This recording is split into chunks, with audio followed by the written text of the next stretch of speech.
Welcome everybody to the Seiya Cosmocast. I am your host Ramses, and per usual, I have here Benjas, Hello, everybody. and I got here Jackie. Howdy! Minus 7 days to the concert.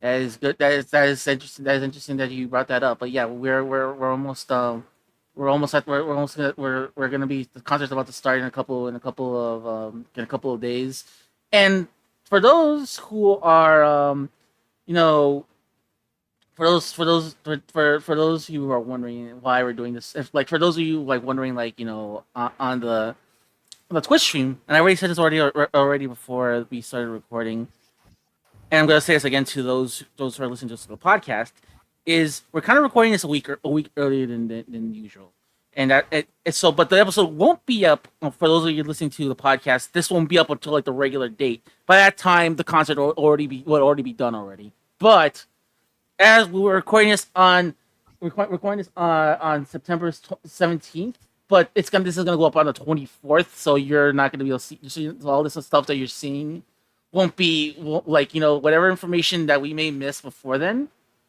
It's only relevant to that time. So if you're so just to let you know that yeah, we're recording this in the past, and this should be up on the 24th or a little bit afterwards. The concert would have passed by then, but yeah. So and because Benkas and Jackie are going to be at the concert, we figured we'd do an extra episode, at least recording wise, on Twitch, like a week before that, so that way you guys can we're not like missing content, and also too it's like we can continue being on schedule and stuff like that, and also three, like it's gonna be good because like I get to give you guys a break as well, so that's gonna be kind of good. It's like we work extra hard, but it's gonna be beneficial at the very end where we can take a break at least.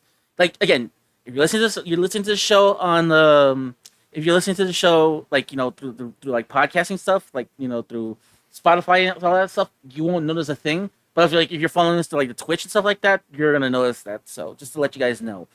Also, one other note I want to talk about.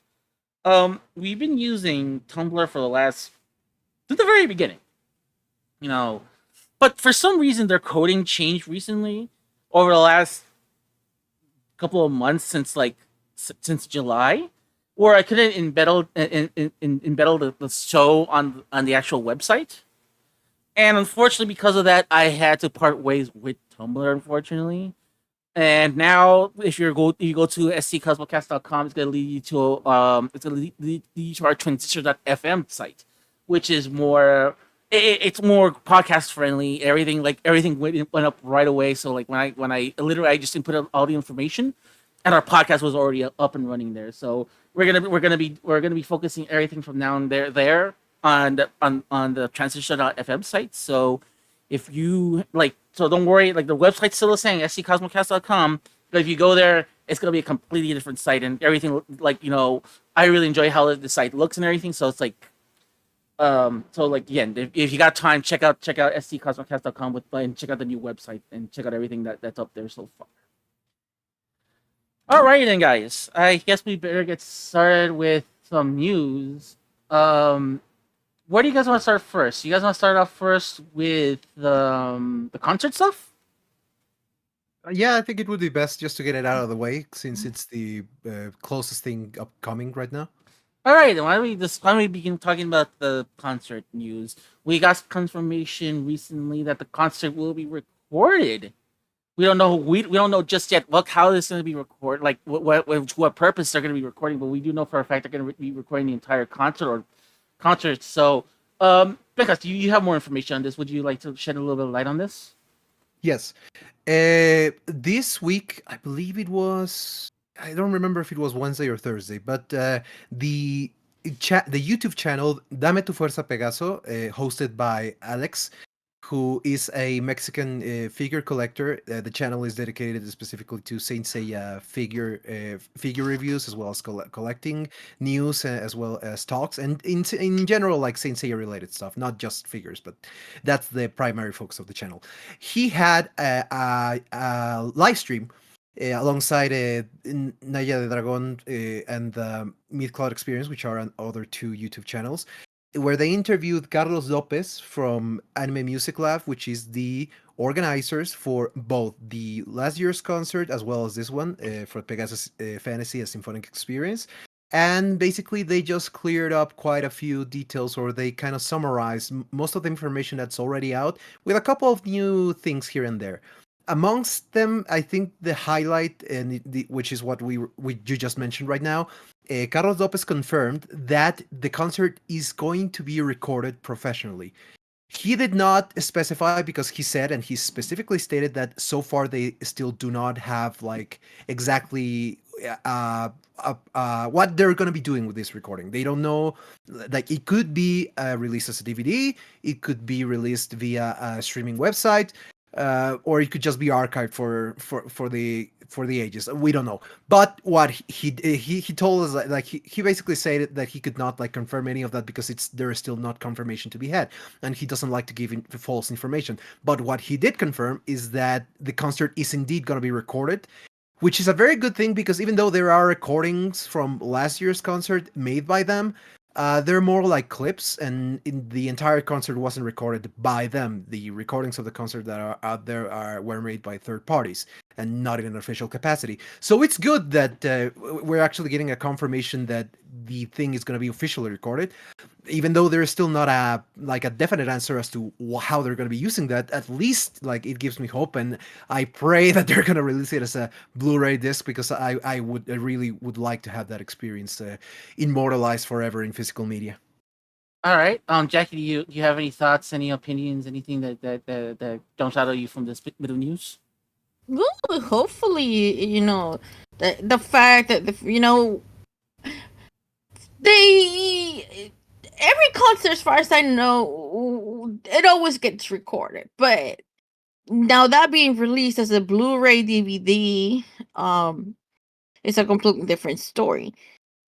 But we all know that it's been quite a trend to have these concert movies. So to me, that's what it seems that they might be implying, and I hope so.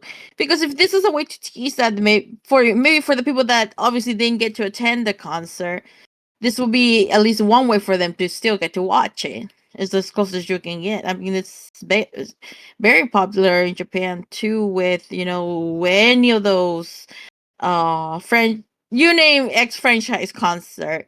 For the people that didn't get to go to the actual event, they even have like live streaming in theaters and such, and then they have like post movie showings, so to speak.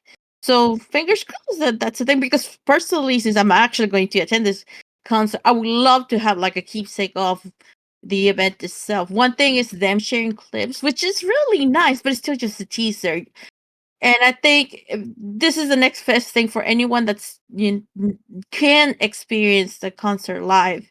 At least get to watch it in some form way. So fingers crossed.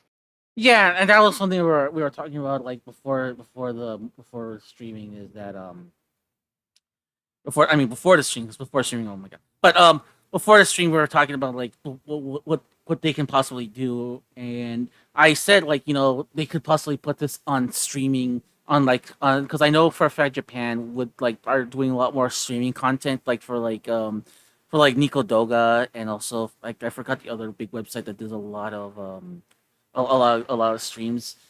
And so like I wouldn't be surprised if they're gonna have they're gonna have that available for them like soon after.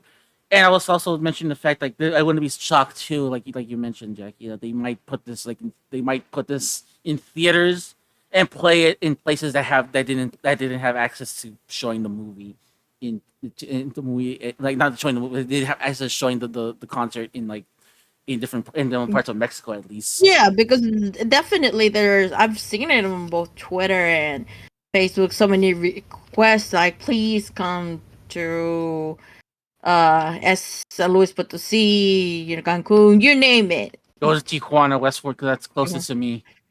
And not just Mexico. In general, I've seen requests by many people asking the event to be that to be held in other countries in Latin America. I've seen Brazil, I've seen El Salvador, I've seen people from Chile, like from basically everywhere, and not just there. Like I actually had recently somebody asking, like, are there not any news for this to be happen in the U.S.? So there's even interest in there, like the worldwide market in general. And even though, for example, France and China have held events similar to this before, not to the extent or to the degree that this concert was last year, and that this one is going to be as well. So that, like, the global interest in this is like big. So it would be, in my particular opinion, it would be foolish for them not to be lucrative about it. And also the Japanese, like, being able to witness this, because even like I've also seen comments, like last year I saw a lot of comments from Japanese people.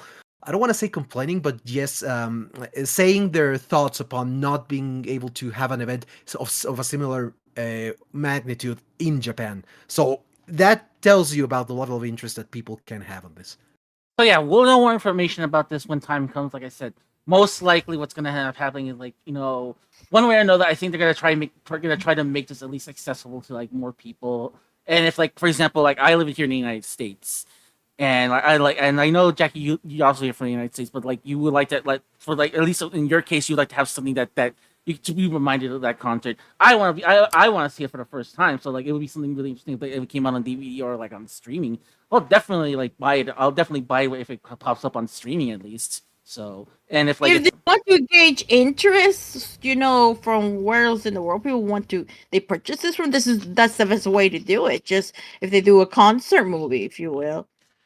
yeah, so it would be very interesting for them to do, at least to their benefit, to do something like that, or at least like to at least release it like on video, but to release it also on streaming and make it like non-geo blocked and make it available for everybody would be a huge thing. Dang, yeah. Alrighty, So fingers crossed. why don't we go into our next topic then? Why don't we talk about merch first? Why don't we talk about miscellaneous merch? Why don't we go to the plushies first? We got this is your area here, Jackie. We got okay. So we already knew that we're getting who were we getting because like we were talking The about Gold Saints. yeah, we were getting the Gold Saints, but we already already confirmed already we're getting okay, yeah, we're getting the first four, which is which is Mu, Aldebaran, Saga, and Death Mask, and now this for the second volume we're getting Iodia, we're getting Shaka, Doko, and we're getting Milo. So can you give us more information on this, and can you like tell me if I'm right on the characters? Yeah, no, you're correct on the characters. They actually are already up for pre-order. It started on September 11th, and they will be up for pre-order until October 10th. It was actually pretty fast since the pre-order period for the first four, from when it closed to the next batch opening, like roughly about a week. So I think for the final batch, we're probably gonna see it around mid to late October, because assuming it goes just as fast. Yeah. But we got another batch of super cute plushies. Very done with you, Shaka. I think he's my favorite from the batch just because he has his eyes closing. He has that face. Oh, we're gonna be talking a about Shotgun a little bit, so don't worry about it. Oh yeah, I have things to say about that. But yeah, these look adorable, and like if you've been following these plushes for a while, like yeah, these guys look totally adorable all over the place. Dekas, do you have any thoughts on these plushes? They look fantastic. I mean, I'm not a plushy guy, but the quality of the fact that they're sensei already has my interest on them. And just looking at them, you have some of them, right, Jackie? Like you can tell us the quality of them. I have Hyoga. But the quality of them is like they look really good just from the picture. So having it physical, like how is the quality of them? Oh, they're very sturdy. You can actually pose them. You can move the arms to pose them like stretched out, bend them. Same with the legs. That's you can actually take off their clothes. But okay, jokes aside, it's for the people that a lot of people like to create their own clothes for the plushies. So, Well, to be so fair, Shiryu always ends up naked, so that's on character.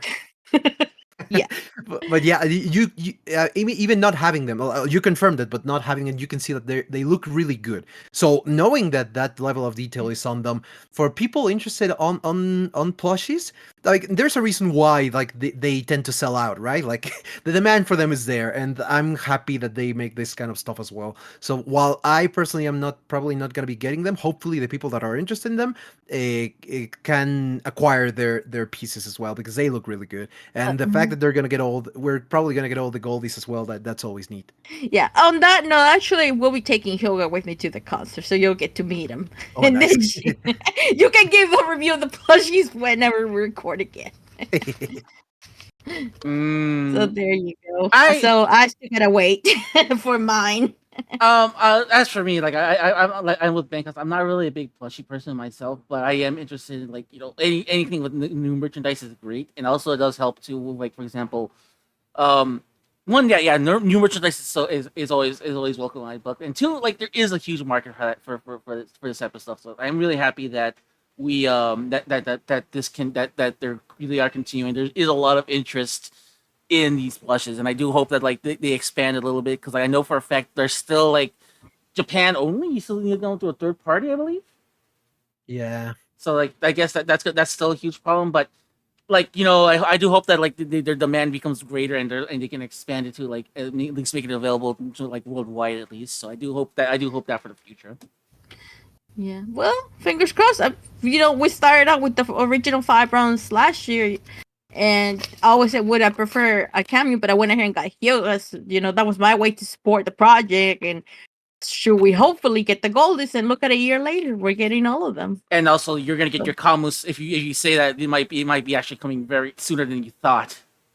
Yeah, so I expect that to be next month. Yes. So, let's hope for your sake, because because I already got my dude up here. I already got Doko. Like I might cop up Doko because he's my favorite. So he's very cute. He's very cute. He's also my favorite character in the series. Like hands down. Like that he's my favorite character. So it's like.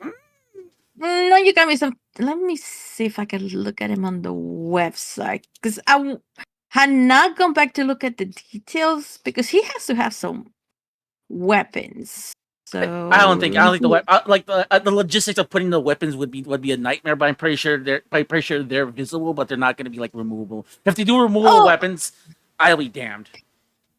Yeah, I'm just like I know they simplified them, but they all have their little details here and there. Like, my connection's being slow. That's fine. Come on. But yeah. All right. So while you go on. So with that said, like, is there any other thoughts that you guys want to bring up before I head on to our next topic? Not for the plushes. I think we can continue to the next topic. Yeah, no, it doesn't look like he just has like a simulation of what the tips for the nunchucks where they go would be, but that's it. Yeah, that's what I'm seeing. Yeah, and also obviously because his cloth has because the shields are part of his cloth, but like they're visible on the shoulders, they're visible on the arms. Okay, I see. The shields are. They did do the shields for his cloth though. Yeah, so because again that's part of his cloth, like that makes perfect sense for him to have it, and I'm pretty sure too. Like yeah, like not I won't call it not really nunchucks. I think isn't like the spear parts. No, you're right. It's the three staffed bow. That's in the back. Never mind. I'll hold that L on that one. I should know this much though that none of the plushies come with the helmets. They just kind of gave him the sort of lazy way of wearing their clothes. But it's like I like to say it's how they look like eventually, because like eventually they just get rid of like I realize that as time goes on with especially in the manga, and Becca's gonna attest to this. They just say fuck the helmet. Let me go without it. Really poor Aldebaran. I mean, his looks like a American football helm. I'm like, jeez, man. I will say this when we get to the episode, it's interesting. It's like I don't think they got the notes of how his character's supposed to look. So he looks radically different without his helmet in the in some scenes in the episodes that we watch. I'm like, wait, were you supposed to have long hair? Did you just suddenly just cut it all of a sudden? Yeah. Anyways, Yeah, I had that note too. Yeah, continue. Carry on. anyways, who has money to buy? Do any of you guys listening, or you guys here listening? Do you have the money? You have like to buy an 18 karat gold, limited to 20 pieces in the world, necklaces of the box of the Pandora's boxes of the gold cloths. Anyone? Negative 3,000 if you. I know a couple of streets where you can probably harvest a few livers and organs for No, to purchase them, but- I'm joking. That's a dark joke. I know. Anyways. I know that's a joke. That's like But yeah, the Seiya Cosmocast does not condone the actions and practices of going to said dark places and going into and doing that said Or things. going But into the yeah. Okay, I'll change it to another way. Illegally, I don't know. I unfortunately don't have that money. thank you. But go on, Becas. Go on, Becas. Yeah, no, they look great, man. They look really good, but it's just like, god damn it, they were so goddamn expensive. Even the the sterling silver gold plated ones are expensive. They're like $200. Okay, so fill me in on what's going. Oh my god, 19,800. Oh my, I'm gonna go lay down now. That let me see these. Let me see these in like Yankee money. I think like it's like a down payment of 9,000 yen. Okay, $133. That's not bad. That's not bad for 18 karat gold. Like really for realsies gold. That's perfectly fine. Because a lot of people said, "Oh, we have this 36 karat gold thing," but no, it's just gold plated. It's like, no, you're not gonna fool me with that shit. Don't you pull that shit on me. Like, so it's like, at least it's good to know that they're doing this. But yeah, if you get like as I said before, company name by name of You Treasure is making 18 karat gold pendants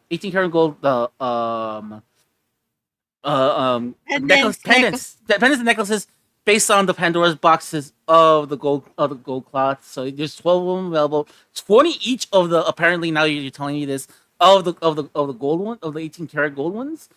And you said there's also gonna be more lower end one. Yeah, it's sterling silver gold plated. And those are around $200 or so. Yeah. The set.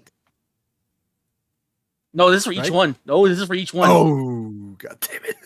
This is okay. I read this wrong. Okay, the silver sterling ones are the ones that are like $133 because like I'm looking at I saw the official gold plated ones, and the gold ones apparently, and these are I think these are it's 132,000 yen, which is let me see, let me run this number here. I think it's gonna be, oh my god, this is like $900.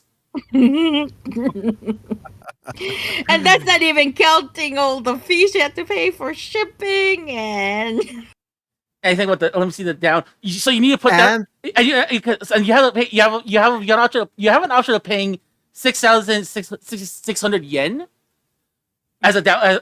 You can do it. I think so. You have to put, so you got to put down 6,600 yen as a down before you can actually purchase these. And again, these are limited to like 20 in the world. I'll tell you this other. Keep in mind that this is the rate that we're getting because we have the really great exchange rate between the dollar to the yen. Right now, the dollar is 147 yen, almost 148, which is a really good exchange rate. Yeah, but like who knows how that's gonna play out in a few couple, and even like because of how volatile the market is. Who knows how much that's gonna stand. Yeah. Well, the bottom line is, as gorgeous as these looks, they're pretty much out of my range. But if you can splurge, by all means, this is like if you would like to have one of the exchange rate is very much in your favor right now. So if you actually want to consider it, Also of note too. Here's something. That I when I was looking at these. Okay, as you were saying that, not only is the pen part like gold plated, but also the chain as well. So I'm like, oh, that's why they jacked up the price so much because it's like everything on it is gold. Like if it's if it's 18K gold, like everything, like there's where the price is going to. It's not like the thing on the thing that's dangling there is absolutely it's that. I mean that's fine. That is worth something, but like it's even more when you have something that's dangling. The thing that's actually dangling is also 18 karat gold. So it's like yeah. yeah, but Granted, so a 18 karat gold pendant probably wouldn't really cost that much, but because it's Saint Seiya, there's only going to be 20 of this in the world. There you have it. mm-hmm. All right. And we thought those whiskeys were expensive. Oh Lord. Um. Why don't we go into something we can afford? Hopefully. Um. Known street brand Bait has put out some new put out some official Saint Seiya merch. They're going to be doing some official Saint Seiya shirts. I believe they're going to be available in October, but if you can pre-order them right now on their website, or if you got a store in like which I know that they're in I know that they're a lot in California. I think there's one in Los Angeles, which is in Diamond Bar. There's one in San Francisco, and there's one in San Diego. I won't mention one of the hosts that's in San Diego that might have access to that. So that certain host might be able to go check that out if he can.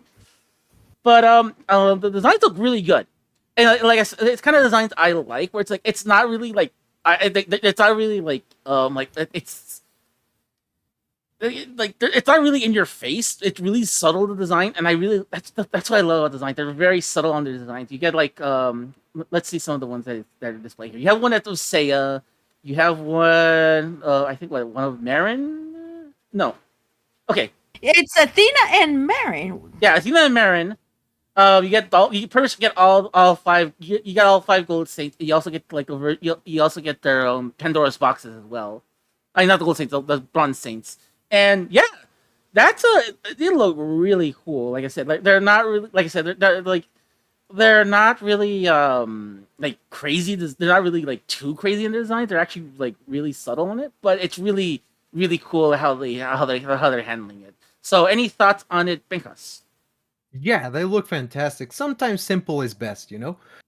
I personally I'm a black shirt kind of guy. I don't like wearing any other type of color usually when it comes to t-shirts, but that's something I would definitely not care about if I would be able to acquire these designs. The fact that they're releasing official Saint Seiya merchandise, especially clothes, which is something that it's only relatively recently started to become a thing. At the very least, like you know how much I would have paid to have these when I was a child, and how much I really want this for now. I am probably gonna try to find a way to get all of these designs because I really like them. Anything that is official clothing, I generally really like, and the fact that they're using the more simple designs to me is best because sometimes, especially Saint Seiya, can have like very overly complicated ones. So I think that going with the more simple ones, it's best for everybody. And also worth noting is they're using all the early the V1s from the anime, which I think is the best way to go about it, Mm-hmm. especially in the US. So yeah, all of them look fantastic. I highly recommend to anybody that can get them to do so. Jackie, do you have any thoughts? Yeah, I mean, first thing is, do you guys realize how mind blowing it is to have official Say Emerge in the US aside, anything that could be toys? This one took me by surprise, but they're welcome. And I also like that the designs were kept pretty simple, clean, but they definitely put in effort. It wasn't just slapping some typical, of the I guess character art. That they put some effort on it. Like they did the logo behind them, and I think the one that really stands out to me the most is the one with Athena and Marin. Yeah, that's the one that surprised me a lot. Because you hardly ever see merchandise of both, and I'm really happy that they're actually giving you the option to get both of them. And, like I actually might cop that one. But Yeah, like see, it's in my favorite, but the fact that this one has Athena and Marin, which is when do they ever really get merged? So I Yeah, actually might be picking up that one and the one for Hyoga. yeah. Like But they're all really nice. They're all very nice. my problem is like like there are too many. They're too like the two ones I want are white, and white for me is always like they're always gonna attract stains and like because I want to say Yeah, I know. I want I to. know. I know that I really want to say I want, and I also want that with Athena and Marin. But I know for a fact if I buy those, that those are gonna be stained right away. Like I'm pretty sure I'm gonna put them on something, either something I eat or something's gonna spill. And like I knew it. And it doesn't help that these are $38. But then again, too, that's kind of like streetwear kind of prices, so like, you're kind of expected to pay a premium. But that's fine. That especially when it comes to stuff like this, I don't mind paying a premium, especially when it's like a name brand like this. Like I really am happy that the fact that this is a named brand, like a named brand thing doing a lot of doing Saint Seiya stuff, and like I said before, they've been doing a lot of stuff with a bunch of anime here. Like I'm seeing like okay, they have they're doing stuff with Yu-Gi-Oh. Let's see, Astro Boy, Attack on Titan, Mazinger. What? Yeah. Do you know what the thing is that yes, these are a bit definitely the pricier, but on the other hand, probably what you're getting what you're paying for because they're like the material cotton, but the image will likely resist fading a lot more than your $7 T-shirt. Voltron, Ed, Minions, Sanrio, Transformers, Call of Duty, Dungeons and Dragons, Rick and Morty, Mortal Kombat, Heathcliff, Jurassic Park, Gundam, Naruto, Back to the Future, Pokemon, Space Jam, Initial D, The Matrix, Felix the Cat, let's see here, Batman, I've heard of them before. Yeah, they have their fingers on everything. Street Fighter, Marvel, Squid Games, Lord of the Rings, Thundercats, you name it. They're pretty much working on something with it. So they are working on they're working on a lot of a lot of anime and a lot of pop culture brands. But again, a lot of them are kind of the same thing where it's like it's very minimalistic, but it's also like very striking the minimalisticness of them. And I really do appreciate it. Like I said, I'm not really a big streetwear guy. I'm pretty sure if I wear these, people are gonna call me a poser. But I'm like, screw you, man. Saint Seiya. Oh, people are gonna stop to ask where you got it. I'll be like, no, I got it down the street, dude. But yeah, any other thoughts, guys? Like I know this is like out of our range of knowledge, but this is actually kind of really cool. But any other thoughts on Bekos? Nothing much that I can add other than the fact that they look fantastic, and I highly recommend anybody that likes to wear and own like anime or manga related merchandise, especially when it comes to clothing, to acquire them because you never know exactly how much stock they're gonna have and how long it's gonna last. So, like, always take the opportunity to do so. I certainly will. It looks like they are in stock right now. I'm looking at the Hilga one. It says in stock, so okay, run to it. Don't walk, run, and go to your pre-orders. I'll leave a link to the pre-orders on our show notes if anybody wants to pick that up. All right, then, guys, we gotta talk about toys here for a bit. You want to talk about statues, or you want to talk about the voting results? Let's talk about the voting results first. Though there's something that I forgot to mention to you guys that prefaces the voting results for the mid-cloths. All right, so why don't you lead us off there, Benjas? Okay, I don't remember if we talked about this last time, but the next revival figure for the mid-cloth EX line has been revealed to be Libera Doko. But this revival figure came with a huge controversy surrounding it. I didn't know what it was at the time, but now I've seen it and I understand, and I actually want to talk about that because it is kind of BS what Bandai are doing. Okay, the figure itself is just going to be a re-release of Libera Doko EX. Mm-hmm. And apparently the only new thing that it's going to contain, because you know how revivals tend to have like new faces or new stuff or like better parts or something, right? That improves the quality of the figure overall. But apparently this time the only thing that it's going to have is like the extra hands for the Bronze Saints to be able to hold the weapons, Libra weapons, yeah. And yeah, I remember hearing this now. Yeah. And the price for it is going to be 24,200 yen. That's like a little under $200. Yeah, the problem and the reason why it's so fucking controversial is because actually these figures skyrocketed from like the latest figure that came out, the revival is a Cancer Death Mask, and next is coming Scorpio Milo, but both of them cost the same, around 12,000 yen, which is already a bit of an increase in price when they started coming out. The first three revivals that came out, which were Gemini Saga, Virgo Shaka, and Leo Ayoria, costed around 10,000 yen. And the price for Doko is 24,200 yen. So like, Almost double the price. that's what I say. Like, All because of an extra pair of hands. Exactly. Hands. That's why so many people are so pissed off, because Mm. this is like what the f Bandai, what the hell is wrong with you? What the hell is going on? Is this gonna be the new standard? Is this what we need to expect now? Are all myth cults gonna cost this? Because it is BS, and I hadn't noticed like exactly what this was about until I started like getting into this, and it's like, oh no, that's a bad sign. Yeah, see, this is what happens. Benka says he's quiet, but them get him angry over figures.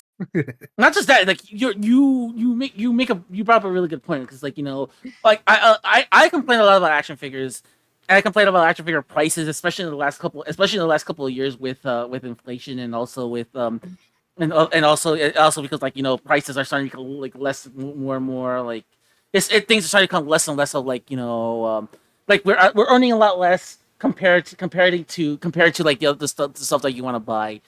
And for so like if you're gonna be charging almost $200 for for the figure, and you're not gonna get anything new out of it other than just some new hands, those hands better be doing something. Those hands better be like worth it.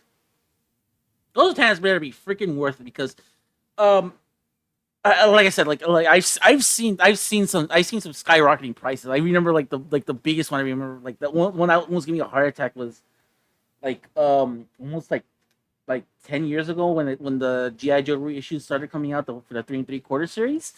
They're like $7. Okay, fine, that's fine. $7, I could throw that around, and they just suddenly jumped to like $15. Like, what the fuck? It just feels like that kind of jump where it's like, okay, it was already a premium as is, but now you're asking even more of a premium, especially for a figure that has not been reissued, and something that's in high demand. That is really scummy, Bandai. Yeah, It it's a really is. really bad sign. It's a bad sign because it's like, god damn it, what the hell is going on with their minds? Like, I know that okay, price rising up. It's to be expected, especially in today's economy. Inflation is a real thing, but I don't think that the prices for materials have skyrocketed to the degree in which you have to charge double what you have until now. Like, that is just ridiculous. Yeah. Any thoughts, Jackie, in general? But I know you're not really much of a collector, but like your thoughts, like on this bombshell. This is, I have forgotten about this, but I remember when people were talking about it, and I think they could have just easily sold like an appendix set, maybe with the hands to go with. That would have made more sense for those that wanted it. They could buy it, but no, let's try to push Doko sale by adding these extra hands for the bronze saints. So I guess what I'm trying to understand, not that I agree with it, but where's Bandai's logic coming from? I guess they were trying to push this towards the people that collect all the figures. That they think in their mind that they will be willing to pay the price for the Doko with the hands, but I don't think so. And Becca said something that was interesting. It was the fact that like these figures are that these figures are reissued, and already the previous figure is already in high demand as is.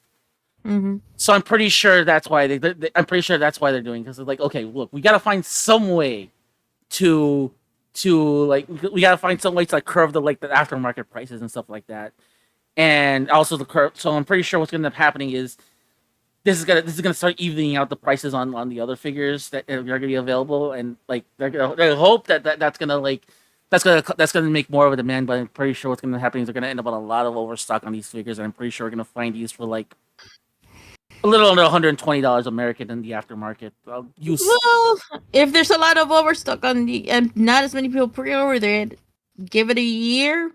I don't know how long the price is really going to drop when people are just not buying. It's going to end up going on sale.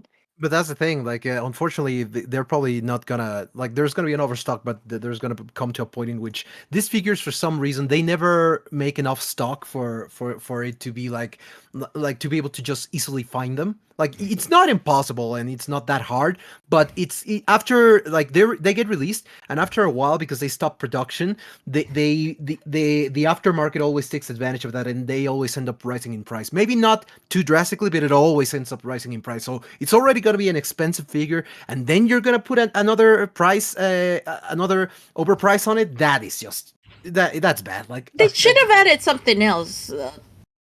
Um, does this even include like Mr. Chinese plum form or what?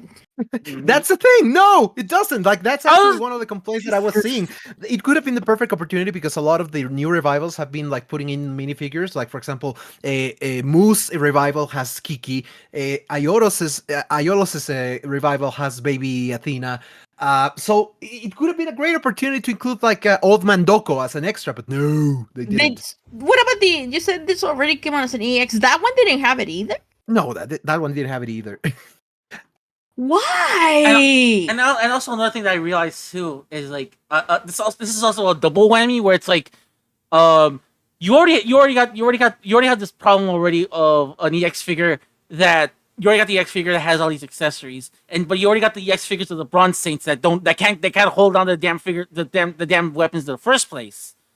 So now you're not only paying a premium to buy this figure, but now you're paying a premium to lock the ability to pose with these characters with additional with the weapons they should be having in their hands. It's in like the Poseidon arc, you lock those also away in like with almost $100 more.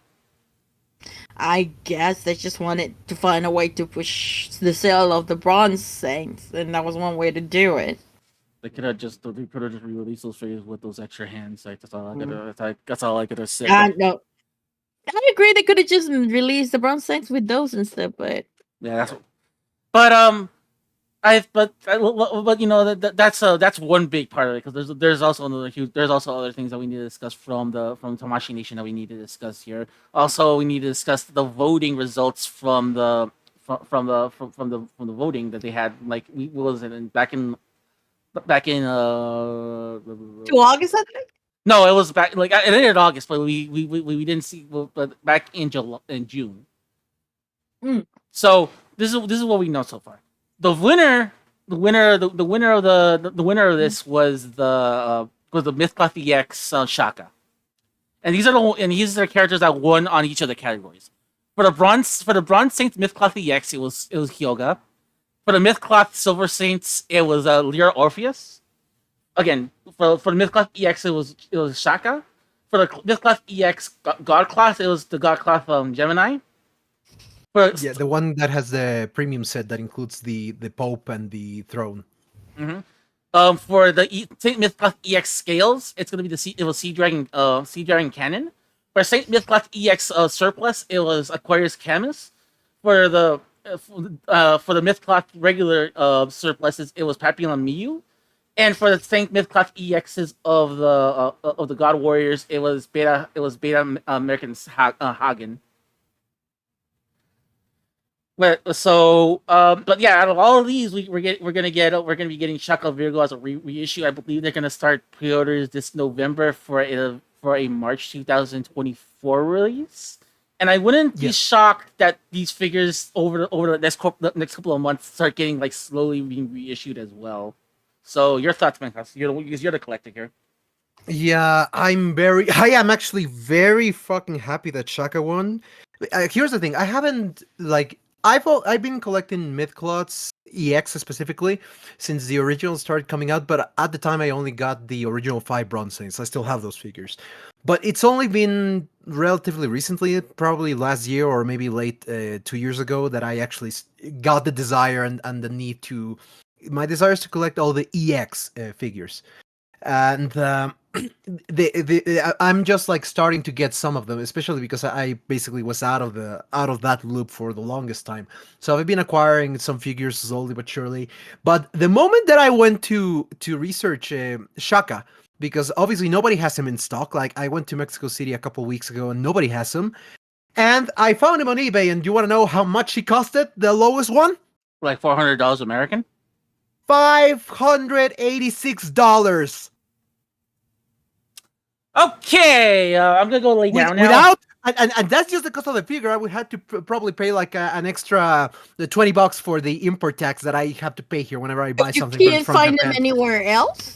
No, no, you can. That's the problem because it's a figure that came out such a while ago that you cannot find them anymore unless you're willing to go to the aftermarket and spend that money. So I'm really, really happy that Shaka won because either the people selling in the aftermarket need to put those prices down, or I'm just gonna wait for it to re-release again because either way it's gonna be less expensive than what it is now. So I'm very happy Shaka You won. almost said that you were gonna go to the afterlife to get one. Whoa, No. whoa, whoa, whoa, whoa, whoa, whoa, whoa!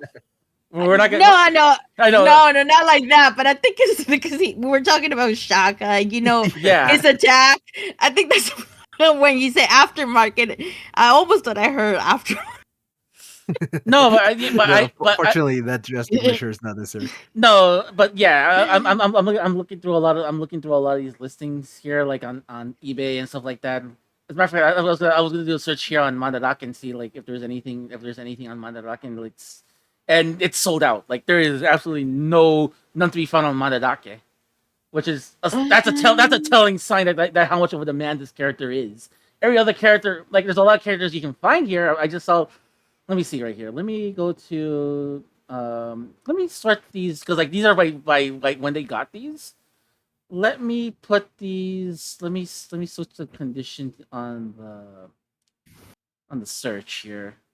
But yeah, okay. So 16,000 yen for Garuda, 12,000 yen for why rather Mantis. But let's see. 9,000 yen for 9,000 yen for your boy Camus Jackie. 2,600 yen for the first release of Saga. Um, so yeah, these are kind of average prices. Like the bronze states are kind of on the lower end because I just saw Iki for like 9,000, which is like, that's a little bit more reasonable. Blah, blah, blah. But yeah, I'm going down here. No, I am seeing absolutely no Saga whatsoever. And like yeah, he must be in like such a high demand for all of this, and that's why it's like yeah, it's good. It was a good idea on their end to not put I did find one Saga EX. I did find one Shaka EX, but it was an event exclusive, and it was the OCE edition. Oh yeah, the original color edition. I haven't bought from this website. I put the link on Twitch. So... it's used. Yeah, that's the thing. I always look for them new. Although you could probably get away with buying it used from Japan, like they tend to take a really good care of their stuff. But I personally prefer to get them new. Yeah, well, this place has the God Cloth Berg Shaka. It's new for $418. So it's ridiculous that you can get the God Cloth version easier. But okay.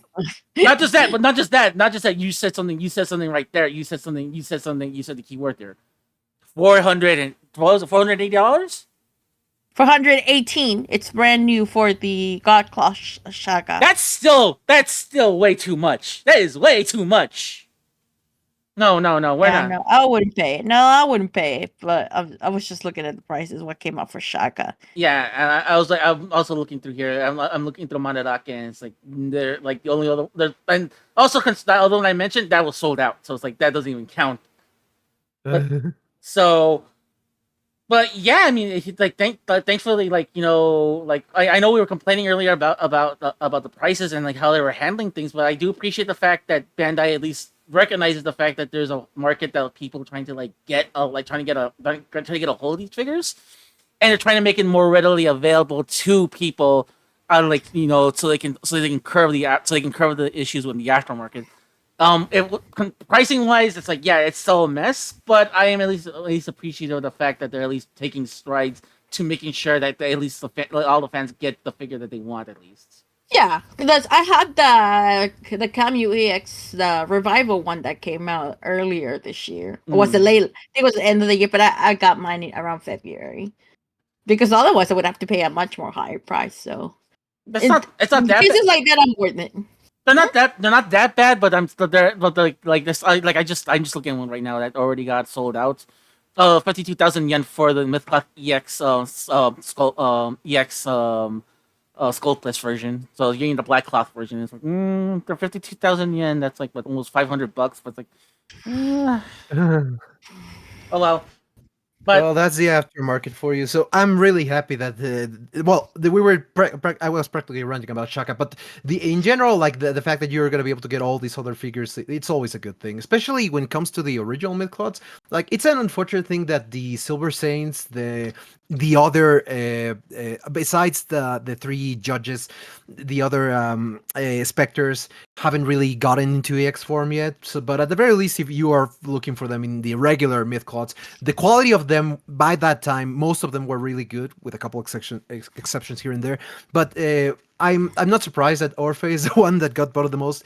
Usually, like the most popular characters tend to be the ones that get that treatment. But yeah, it's always good to see these re-releases. The one I'm actually surprised about is Hyoga. That tells you a lot about his popularity. yeah, we've been talking about it back and forth. It's like he will still love Hyoga no matter what, and it's always so shocking because I always feel like they're trying to push Shiryu, but no, it's Hyoga the one that they're pushing the most, and like yeah, it's great to see him and Kamus in that list there as characters that you can potentially get in the future as well, and also Hagen as well. Like he's partially tangentially connected to Hyoga as well. Yeah. So now, if only they would have had June. that's the important thing. I think Junea was an exclusive, and I think they didn't put those in consideration, and that kind of caused a problem. But we can only hope in the future that they'll rectify this. We can only hope. Hopefully. Yeah. Anything else from this? Anything else from this bit of news that you want to talk before we go on to our next topic of toys? I think I got that out of my way. I don't know about you, Jackie. Yeah, I said it. They should have added June, but oh well. One can hope. All right. So, in continuation with all the Saint Seiya toy news, we got confirmation from the Tamashii Nation exhibition tour. We already saw the ones they already did New York, they already did Taiwan, they already did Japan.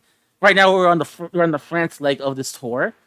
And at the France leg of the tour, we got introduced to Figuarts Zero, Sagittarius Cloth Seiya. He looks fan-freaking-tastic, and I love the Figuarts Zeros because I'm not a big statue guy, but I like the fact that they're like, if you're looking for something if you're looking for a statue and you don't want something that breaks the bank, most of them run you around like $80 American, $90 American. So if you're looking for something on the lower end that won't break the bank with very exquisite statues, these are actually pretty good to have, and I'm really happy that this one looks really, really cool. It's Seiya doing it looks like he's about to hit his arrow. There's flames across the floor and everything, and the wings are just spread all over the place. It looks crazy, but I absolutely want this because, like I said, I'm not a big statue guy, but there's certain exceptions. If you can get me the figure in a dynamic pose, and you can make it affordable-ish compared to other brands out in the market, I would be more inclined to buy these. So yeah, this is definitely my cup of tea. But Benjas, do you have any thoughts? It looks gorgeous. It just looks fantastic. I have a question. Is the Figuarts Zero line relatively new? Because I hadn't heard about it before. No, it's been we've been doing this for almost I want to say almost 8 years now. I know that. Oh, okay. I know they started doing them with One Piece, and that's where they got a lot of the majority of their popularity. And then they for sometimes they'll do stuff for Sailor Moon. Sometimes they're doing a lot for Demon Slayer. And I know they did and they have a couple of one-offs. I know they did the Red Ranger and the Green Ranger from the original Mighty Morphin Power Rangers. They released those, but for the most part, when it comes to Figuarts Zeros, for the most part, it's a lot of One Piece, and they've introduced and they've been at it for a while. But this is the first time that we've seen them do a new line from it because like usually for the most part it's been One Piece. So it's Yeah. good to see them do. It's good to see them do something that's outside of One Piece. I'm seeing like what other ones that they've been making. Yeah, it's a bunch like they're doing One Piece, Dragon Ball, um, Jujutsu Kaisen, Naruto. So a lot of these, so a lot of similar franchises, but this is the first time that like because like they tend to do a lot of stuff like out in that like they tend to like they tend to say a lot in the One Piece stuff. But recently we've seen them like venture going. I see them what they did with Figuarts regular, where they're actually making regular Figuarts again of One Piece. Because I remember they released those way back when, like 15 years ago, way back before the time skip on that series. And then just recently they have stuff that's that's more up to the date with the more current stuff that's going on. And I think also stuff from the TV show that's out, was actually surprisingly good. And right now like yeah, this is like the like this is like the like because like it the thing I find interesting is like this is a figure from a myth class series, and you would think that like oh they would do like a appendix for these, but no, they're actually going to make these actual statues of Figuarts Zero. So I'm really happy that they're going this route with them. Um, Me too. Me too. Really, because like I haven't heard of this line before. Probably because now that you mention it, I think all those franchises I've never really particularly cared to collect things, so that's probably why it was out of my radar. But like it's always appreciated, especially because SH Figure Arts like that brand is always just like really good quality stuff. And you can just look at it. Just look at it. And I'm literally drooling. Pavlov's law entered my my range the moment I laid my eyes on it. I am gonna get that. I am definitely gonna get that, even if I have to do activities to get the funds for it. But that's another story. But yeah, no, I love it. I love it the way that it looks, and hopefully this will be the first of many. And if it's in a more affordable price range than most of the statues that have come out of Senseiya previously, that'll be like the best thing in the world. yeah, and that's I think that's like the biggest. I think that's gonna be like the big factor that's gonna contribute to a lot of like a lot of people like wanting to get these Figuarts Zeros is that while they are still they are still premium. They're still premium, but it's not as premium as other statues out on the market. And from what you're getting from what you're getting in terms of a sculpt and like design compared to the price you have to pay, which like I said, it's gonna be like at least below $100 American. Yeah, it's gonna be so worth it. But Jackie, do you have any thoughts on this bit of news? Okay, I mean, I only knew a known figure arts just for their SH figure art, so this is actually brand new to me. So this is it's a statue. And there's no posting or alternate parts, so you can switch out at all. No, I think the only thing that you could switch out is like effect parts. Mm. So, for example, like I remember some of them, like for example, with some of the One Piece ones, I believe, like you can actually add like the effects parts to certain figures, and that's about it. But for the most part, no, like they don't really tend to venture into like swappable parts and stuff like that for the most part. Okay, okay, Like yeah. Like I said, I'm not familiar with this, but it does. It looks really nice, and if you're saying the price is gonna be in the low 100s, then I think that's a pretty good deal. I'm trying. I cannot remember the name of the company that's doing some of this other figure statues, but I know that some run way there's over 600 and goes way into the thousands. well, I was gonna say there's a really well known company called Prime One, which makes a like this, but those statues compared to like to this statue is like those statues. The reason why they cost like $600 is because they're like one third the size of one third size. So they're pretty. You're getting hefty. You're getting a hefty little. You're getting a hefty. You're getting a hefty action figure or a hefty statue that has like that you have to like put batteries in it to get glowing effects. So you gotta pay for the electronics, you gotta pay for the size, you gotta pay for everything else. Yeah, $600 is justified, but like not I wouldn't pay $600, but I'm pretty sure there's some insane people that do. You know, more power Oh to yeah, them. There's more power to them, but I'm not one of those people. Give me a figure art zero. That's all I got. That's all I want. Just give me the figure art zero, and we'll be perfectly fine. And like I said, yeah. and I'm with you too, Jackie. I collect figures. I am like staring like I have like 40 or 50 of them. Because they get you with Kamen Rider and they just keep on giving you new stuff like every couple of years. Where it's like, oh, son of a bitch. It's like, okay, so then that's like they do it with Sailor Moon, like, fine, I'll buy your Sailor Moon stuff. Dragon Ball, fine, I'll buy your Dragon Ball ones. Marvel, okay, fine, I'll pay the premium for this one. Star Wars, fine, I'll pay the premium for those. Spy Family. You like a lot of stuff. That's the thing. But and that's the biggest problem. Is like they have everything and they're just gonna keep on getting everything. well, not myself. I won't pick at this one, but I got nothing bad to say. It actually looks gorgeous. So we'll definitely keep an eye on the line. It's not this one, but more than likely there'll be one in the future that I'll probably say yes, I'll buy it. But I think excellent stuff. I really like the design on this one. It's really cool. So, figurative situation. If they released a Aquarius cloth Camus, not Aquarius cloth Hyoga, would you? I might consider it depending on the price, of course. All right. Because I don't even have a myth cloth of him, so. Yeah, he's in demand. Just as we were talking about. Yeah, so we'll see how things turn out. Like, I don't have a lot of space to display figures, and I don't like to buy figures and not be able to display them. Like, keep them in the boxes, so.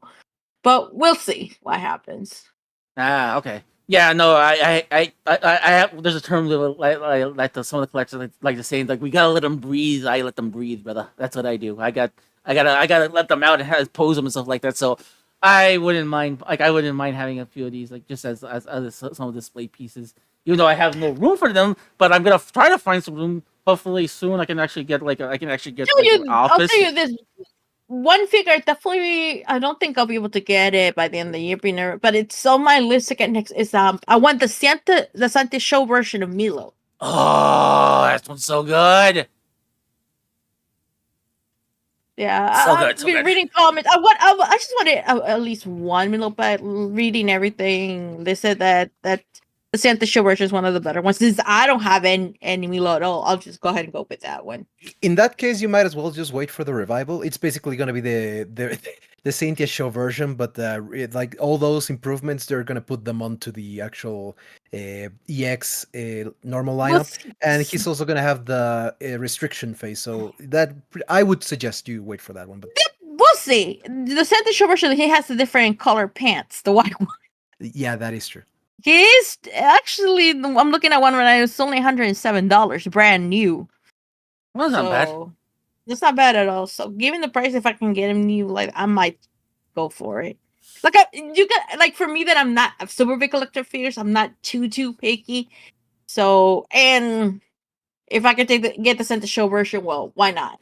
Yeah, I'll get it to go with my Shoko.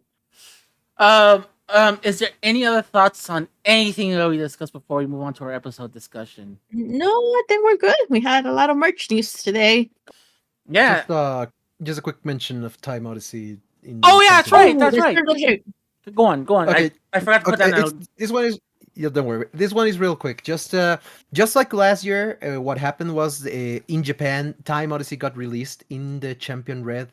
I don't remember what volume it was, but Time Odyssey Volume 1 got released in Japanese, in the Japanese magazine Champion Red, translated to Japanese for the Japanese audience, and they're going to be repeating that same thing with the Volume 2.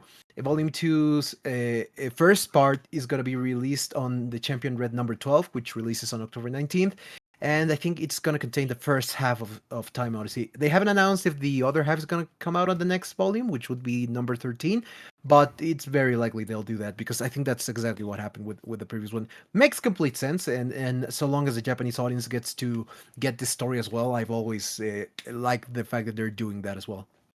And I think that goes hand in hand with something that I realized as I was looking through previews this month for because usually I skim through previews and see if there's anything Saint Seiya related that we can discuss, like again, like the Time Odyssey English editions.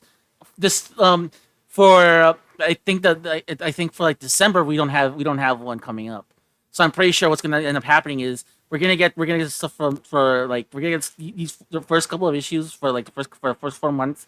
They're gonna stop, and then like the first couple of issues for like the next volume are gonna be published. So I think they're waiting for like, these next couple of issues to be published to get the American releases. So I wouldn't be surprised if like there's gonna be a lull in the releases of the American versions for a couple of months as other parts of the world get the second volume of Time Odyssey. Jackie, do you have any thoughts? Um, no, well, just one quick note. If I remember correctly, for anyone that might, if you're interested in importing that for your collection, the next episode of Re-Rise of Poseidon will be coming out on that same issue.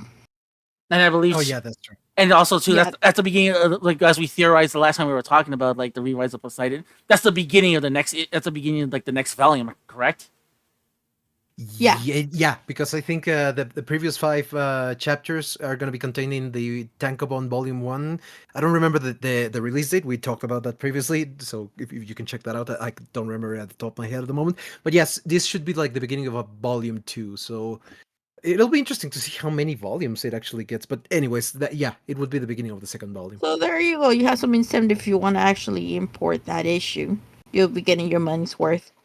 All right. Now, is there anything else that I'm missing that we need to discuss? Because I don't want. I think we're ready.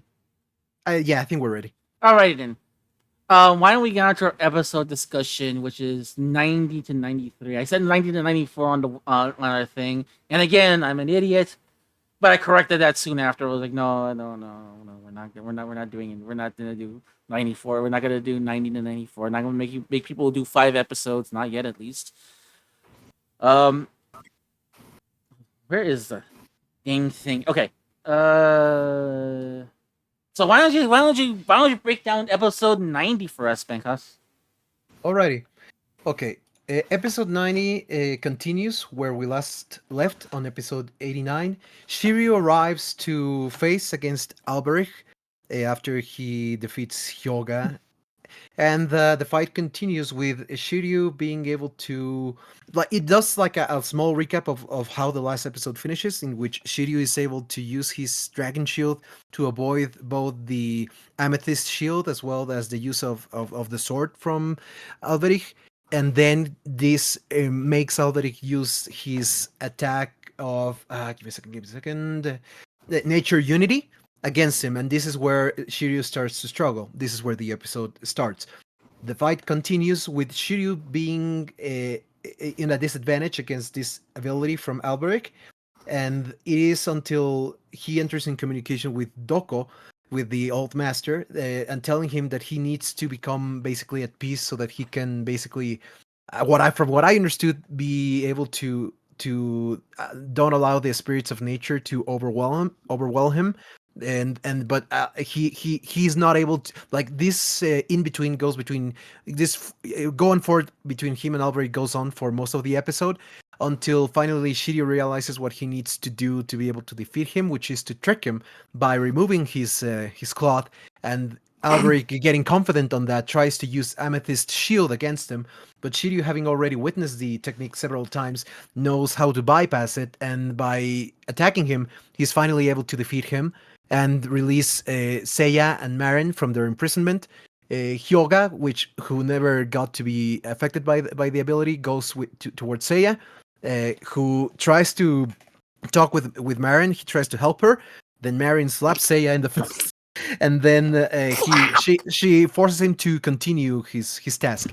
And the episode ends with Shiryu knocked unconscious, with Marin knocked unconscious, and Seiya and Hyoga going towards Valhalla Palace. Oh yeah. All right, Jackie, any thoughts, please? Did she really? Okay, he did win the fight, but it, he really had a lot of help from Doko on this one. Mm-hmm. Uh-huh. So I'm kind of like, okay, I'm not gonna say who cares about Albert because he just pulled all sorts of dirty tricks. So I guess why she had to have a Kami Cap and have Doko helping him out. But how do you actually see that? Throws they say like you have somebody guiding you through the whole fight, and I'm not sure what they were trying to accomplish with that. um I was gonna bring up a point where it's like he just kept on he just kept on having like he kept on forgetting to do the same thing. Like Shooty was like, oh, kid, I appreciate you. You're a great. You're one of my favorites. But god damn, you're fucking stupid. Because like you're constantly being reminded of the fact you're supposed to keep your mind at like you're supposed to keep your mind blank. So Supposed to relax. And he does it. He doesn't do it every time. And like you fucking imbecile.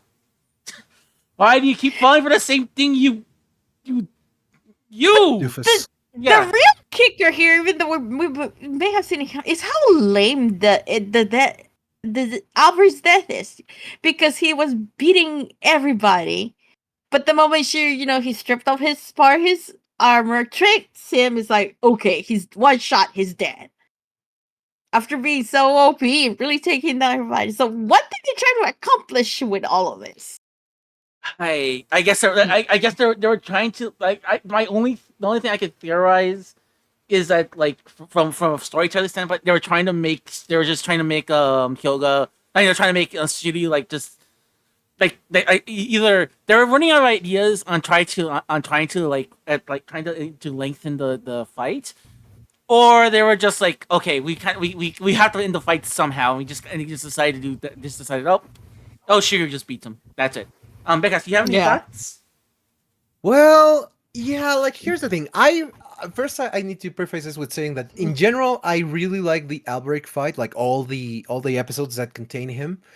But I do agree with the fact that how to put it, like I feel that on the way I kind of understand what they were trying to go for, like Shiryu outsmarting Alberic in a way, because like even though it's never really stated or never really said, it's always been kind of implied and always kind of shown that Shiryu probably is the smartest out of all the main 5 Bronze Saints. Not that the others are dumb or anything, but like he's always been more, I don't know, like he seems to have a little bit more knowledge than the rest of them. So I get what they were trying to do by using those skills that he usually has in his favor, and I think that if it was executed better, him tricking Alberic would have been better. Like it would have worked better. But yeah, like when you mention it like that, and I've seen a lot of people basically say that he won it a very bullshit way. I kind of unfortunately have to agree that Alberic really, like, he's been super smart, super intelligent, super powerful all throughout these episodes for him to just basically be defeated in the stupidest way possible. So yeah, that's a very unfortunate thing when it comes to his demise.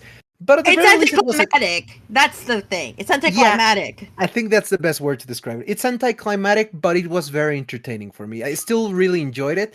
But yeah, it's a shame that continues to plague the Asgard arc. Like they have really great moments, but always these details are the ones that kind of like make them fall flat a little bit, which is a shame. And we're gonna get to something later where it's like, that's it, really? Yeah, but I think that I think we all of us can agree that the best part of the episode is Marion bitch slapping Seiya in the face again. I agree. Yeah. I was gonna say like also this also comes at a disadvantage of Marion's like, you were supposed to tell him something and you forgot to tell him something. Yeah. Of course, she had been trapped, so that was the most she could remember. And then it's like, oh, okay, I'll accept that. I'll accept that as an excuse. But it's also one of the things where it's like, that's the next episode that becomes kind of the focal point where it's like, I came here because I came to warn Seiya, I came to do things on my own, but like, but then again, I did say it only gets worse. Yeah. And that's why, yeah, and I guess that's why that's another big gripe I had, where it's just like, it goes back to what I was saying, where it's like it feels like the writers don't know what to do with certain characters, and this is evident of that, where it's just like it feels like the characters when it feels like what they were trying to do with Marin, it's like they try to make her into a damsel in distress, but that's not her character at all. And you made it worse by logistically, you made her conveniently forget a plot point that like she shouldn't have forgotten. And like suddenly also too, like she also remembers too, like, oh, by the way, I like she suddenly has a realization, like, oh wait, I was supposed to say something to say, oh, son of a bitch, I got, Yeah, and then yeah, we, that was really stupid in hindsight. and also too, it's like we get like when we get, like I said, when we get to that next episode, it's like they hammer the fact down to you about this important thing. And it's like they like why are they like they like if they're putting this much effort in in the next episode to tell you all this, and then like in hindsight after that fight, they don't like she completely forgets. It's oh my god. Oh yeah. Okay, She said, "Beware." Did and then it's like, what? so again, like for me, like I said, like there's like I will agree on with Benjas. This fight was really fun.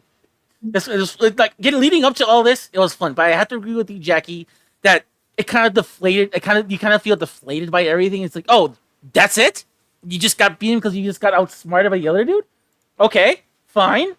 And then it gets even worse when you start to take a step back and you start to analyzing the actual episode and you start seeing stuff in the next episode. It's like, oh wow, Naren did a bad thing. She didn't say something to say that she should have said to him, and that's gonna. Oh, one thing I didn't like though, once Hilda finds out that Albrecht died, you cannot deny how smug both Sid and I'm blanking out on his other name. Siegfried. They were very like silent, like Yeah, they cannot like hide the grin. They were like, oh yeah, I find it really funny that like oh yeah, like Hilda is really pissed off that 5 God Warriors have died now, and but because it's Alberic the one that died, neither Sith nor Alberic particularly gave a shit.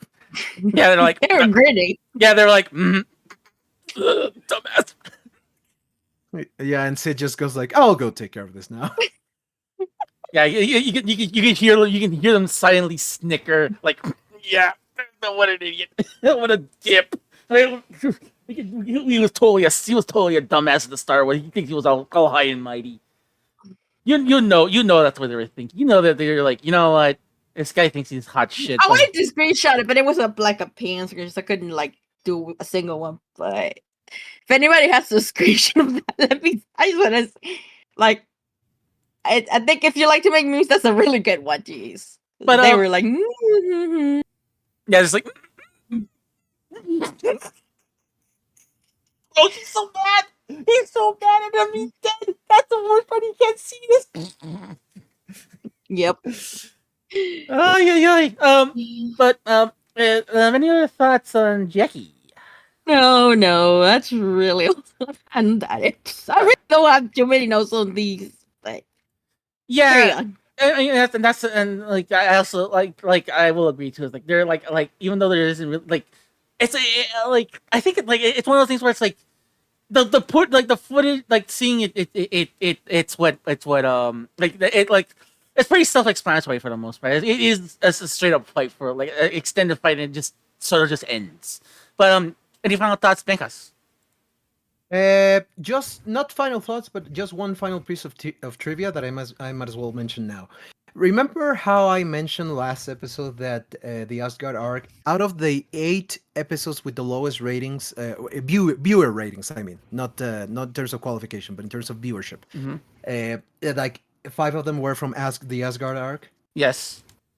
I only mentioned 1, but guess what? This block has the honor of having 3 episodes.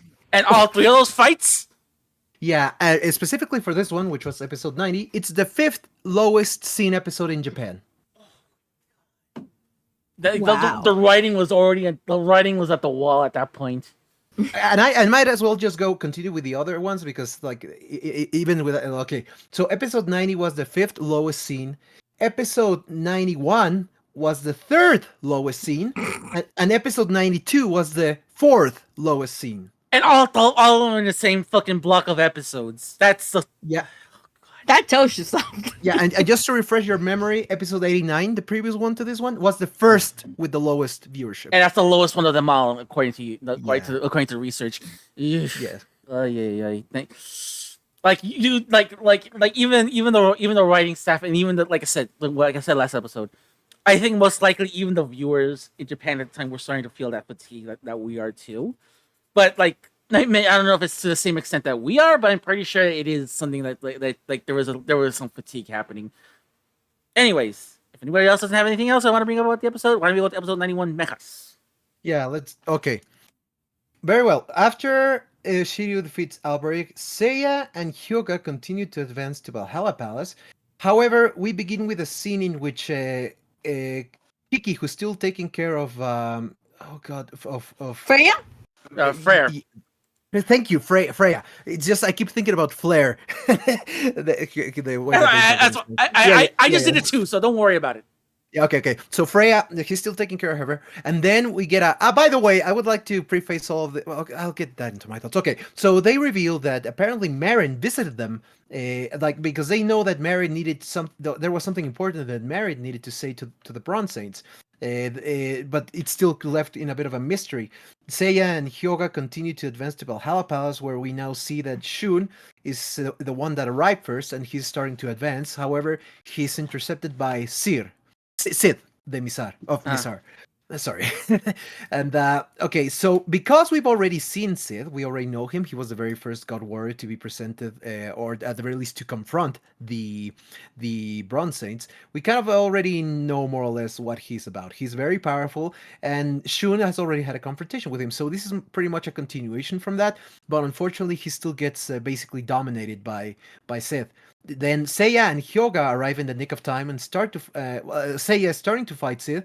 However, this time Shun interrupts them and says that he says that it is going to be his mission to defeat Sid, and he proposes this to Seiya and Hyoga for them to advance, while he continues fighting him. So Shun continues to fight Sid with the battle pretty much being a stalemate. Then we return to Marin, who's still unconscious in the snow, and then we see a new figure approaching, who's then revealed to be Shaina, who also has come to assist the Bronze Saints in this endeavor. Then Marin reveals to Shaina a flashback that she apparently talked with Aldebaran after his defeat at the hands of Sid. And Aldebaran tells Marin that he felt another presence because he was able to dodge Sid's attack, but immediately after he was attacked by a second individual, and that's what knocked him out. With this, this is the goal of why Marin came to Asgard in the first place, to warn them. Then she talks with Freya and Kiki about this situation, and that's when it's revealed that the Mesar star has a shadow, another star under the same belt, so to speak. Then Shaina continues to march forward towards Valhalla Palace to divulge this information, while Shun continues to fight Sith. However, the battle, even the battle continues to be in a stalemate. Seiya and Hyoga continue to try to advance on the palace, and there are certain contraptions because a wall or some rubble falls down on them, blocking their path. And when they try to open a new exit, apparently the coldness of the Valhalla Palace knocks them unconscious, and then they fall unconscious and they're left there. When Sid tells Shun that their endeavors are futile, they continue their fighting. However, we see a shadow lurking on the back as the fight continues, and he stares at them blackly, and then the episode ends. Jackie, your thoughts? There's a lot of shadow lurking in this episode. Mm-hmm. We wonder why. We wonder why. You know, the one thing is the first whole issue I had since the beginning of the Asgard arc is like they make poor Aldebaran just look lame. Like it's if you read the manga, you already know how little he gets to show his powers and all that. But it's like I hated to be reminded that he pretty much got used as a punching bag just to introduce this new enemy, if you will. Mm-hmm. But then, of course, only having seen the anime, I for the longest believed that Aldebaran only had that short hair. Mm-hmm. But he has these long, beautiful locks in the manga. Yeah, he does. He does have nice hair. And there's the thing with Marin, like, I already have gripes with the anime that they make the ladies look pretty bad or like almost feel like useless. Marin is sharp. She really is not one to forget details, which Mm-hmm. is. I was trying to, I made an excuse for forgetting, that like, but even then, Marin is very sharp. So I just hate that, they all this. I don't know if why they try to go out of their way to make her look like, oh, she's just not as sharp as she should be, or we know her to be, or it's just because again the writers just don't know what the hell else. It's like, oh, it's just easy to make Marin say, I forgot. Yeah, it's a very long convoluted way of plot convenient amnesia, where it's like I forgot a really critical plot point just at a very key time. It's like, oh my god, not one of And these. I get it that she came just to help Seiya, just give him the general information prior to Freya. Gets divulging a bit more on what might be going on. But up to this point, my main gripe, and it's the same thing with Shine, it's like, I get it they came to help, but it doesn't feel like they're really doing much. Even though Shine will somewhat have her moment. But I just feel they could have given them much more. That either be in a punching bag or supposed to deliver information or supposed to be able to kick ass, and then they really aren't able to put up a fight. And I that's all I got. That's fine. That's fine. Um, but yeah, I will agree with you. It's like it does feel like they really are like not paying that much attention to the women in the series, and like this is further proof. Even though there is there is some sort of even though they do a little bit better with Shina, it still does feel like there's a lot of problems. So like they don't It's lacking. yeah. It's lacking. They're not really trying to make it better. Yeah, but it's like, but it's not by a whole lot. But Benjas, do you have any thoughts on the episode? Yeah, first things first, I'd like to preface that these next three episodes basically can be summed up with Shyamalanian, what a twist! Because that's basically all these three episodes are, is like, oh, there's a twist, and then there is another twist, and then Yep. there's a final twist, and it's like, and I was laughing at myself for thinking that, like, it's You're stupid. to laugh not at my own wrong. thing. No, You're not wrong. Yeah, No, but okay, go on. I have a no, thought. yeah, say what you were gonna say, then I'll say it. I was gonna say it seems to be an ongoing thing with at this point where it's like they just pulling stuff out of their asses. Where it's like, okay, we gotta prolong this fight somehow. We went through the first three guys like too quick. We gotta find some way to like do something with these last couple of guys. Oh yeah, why don't we just give them more bullshit for them to deal with? And so yeah, but I think this was more meditative. Like they knew from the very start what they wanted to do. But I'll get to my thoughts later on. But keep going, because Continue. Okay, basically, what I was gonna say after that is that, like, the thing with the twist, because I do want to preface this. Here's one of the few cases I can think of where localization actually, unintentionally, helped make this an actual surprise. Because okay, to put in context the viewers, if you've been watching the series, you've probably seen the opening that already kind of fucking spoiled the surprise that they're trying to put in these three episodes. That there is somebody that has the exact same god robe as Sith, but happens to be white. So the opening already fucking spoiled the surprise that they are trying to put into the series, which is like stupid in its own way.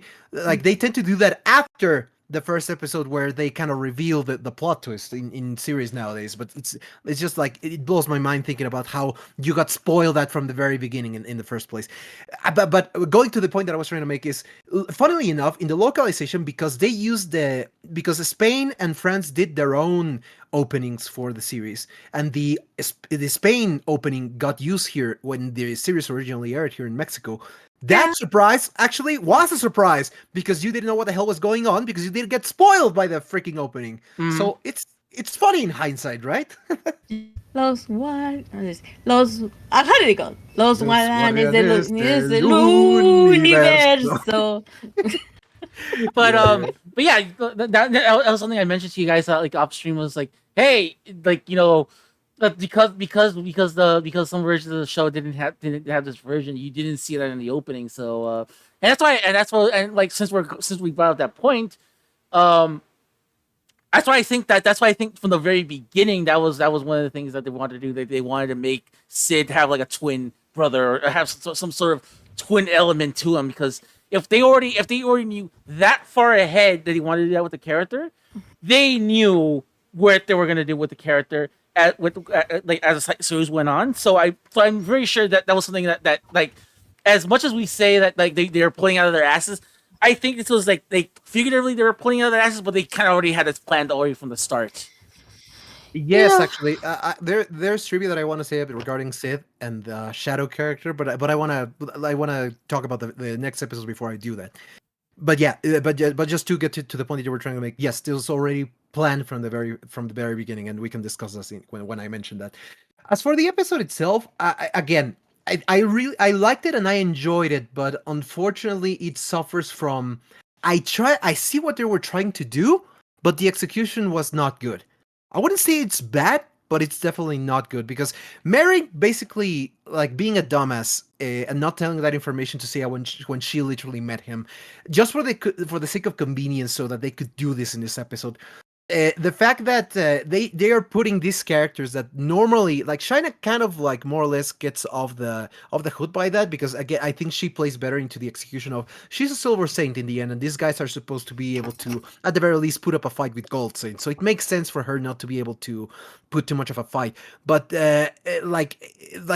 with Marin, unfortunately, she ends up looking much worse as a character than she actually is, and that's the whole Toei not being able to handle characters properly. That Shun usually is like the prime example, which ironically, even though he still kind of suffers from that in this, at least it's not as bad as what happened with Mime. And at the very least, Shun this time has the initiative to okay, I this is my fight. Like, don't interfere. I'll do this, even if it was kind of like, eh. But at the very least, they kind of respected that, and Shun acted like he usually does. And he actually tries to put up a fight. So it's more of a the unfortunate part of this arc, just beating up the Bronze Saints and making them all of them look like fools rather than just them shitting on Shun. But it's still like that's the sum of all those parts that kind of like lingers on, right? Yeah, Mm. that's the biggest problem. It's like once you kind of already wrote them in a certain way, there's no going back. And the worst part is like there's like no way to like rectify it. So like that's already kind of like like doing anything that deviates from that will cause us will, like there's no way to like course correct it, even though you can at any point. That's the biggest problem. Exactly. I think that's the biggest I think that's the biggest problem. It's like at any point they could have done something different, but they opted not to. And I guess that's I think the biggest problem was like I feel like they had an idea. I like the idea that they were going with, but the execution was like I feel like execution wise it just like, because they just didn't want to course correct and make some characters better than others, or for other any other reasons like why they don't do why don't they don't like give like why don't they make characters like better. It just and they just end up suffering, and then because of that you have like you have all these weird situations with the characters where it just feels uncharacteristic of them, or it's like you would think they would do more with the characters. Yeah, and also the part that actually kind of caught me off guard is at the beginning I thought when that blizzard thing hit Seiya and Hyoga, I was like, was that the shadow? But no, like it's later revealed that it wasn't. Like it's apparently like a self defense mechanism from the Valhalla Palace, which okay, sure the Sanctuary had its own thing like that, and it's also kind of like out of nowhere. Oh, But the execution was just incredibly fucking stupid. wait, so like that was the castle? yeah, that was the castle. That wasn't the shadow. That was the castle. So that was like, God Oh fucking dude. my god, I Yeah, did not know. No, that is Bullshit. legit. I will. Yeah, exactly. I'm refusing to believe that happened, and I will believe that is the other character. If that makes you feel better, because it certainly doesn't do that to me. Because what I By the castle. no, because the thing is, it's like hearing this just like I feel like I feel like I feel like I just need to lay down. I know I say that a lot, but I feel it's like because like it feels like each time these things get more ridiculous. And it's like, no, well, I believe that I believe that the castle is sentient, but not to do something like that. Come on, that's Yeah, I mean, I guess like the place where the villain or the hero resides is not necessarily out of the question for the series. Like, I mean, that happened in the 12 Temples, in more than once actually. In Next Dimension, that's actually also a plot point. But like, here's the thing: Kurumada always finds a way to, even if it's kind of like far fetched, he always kind of narratively makes it work. And here the problem is that okay, the idea is not bad, but the execution again was so bad that you can just help but say like that was just stupid. Like they're trying to pace this so fucking hard that you cannot help but see it, and that's just unfortunate. This just makes it even worse because I'm thinking Shoga, being an Ison and all. It's like up until this point, had believed all the time that was just the shadow, but By the man, way, losing against the castle. yeah, now that, and speaking of, because you mentioned that, because they actually bring that point up, they actually Sid tells to Shun, like, I know that Cygnus grew up in Siberia, but considering that he's been through the fights with Hagen and with Alberic, then he's not his injuries will probably help the cold kill him, and like I'm like, oh my god, what's so And stupid? once again, Camus is just, twitching in his grave. Yeah, I I am. mean, they thought about that, but it's not a very good, still not a very good justification in my view. If I was Camus right now, and when they did what happened, what they did in Hades, the first thing I would have done, I would have slapped Hyoga upside his head, like idiot. But yeah, and that was gonna be one of the points where it's like I knew they were trying, like, okay, there were creative ways of trying to trying to stop the characters from advancing, but you don't do that. You don't fucking do that. That's just piss poor writing. That's That's totally for you.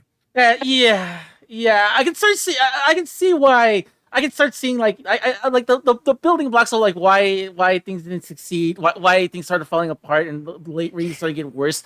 I'm starting to see now where these things are trying to go. But since you already said about Jackie that, like, that's most of the things that you got, Becca, do you have any final thoughts?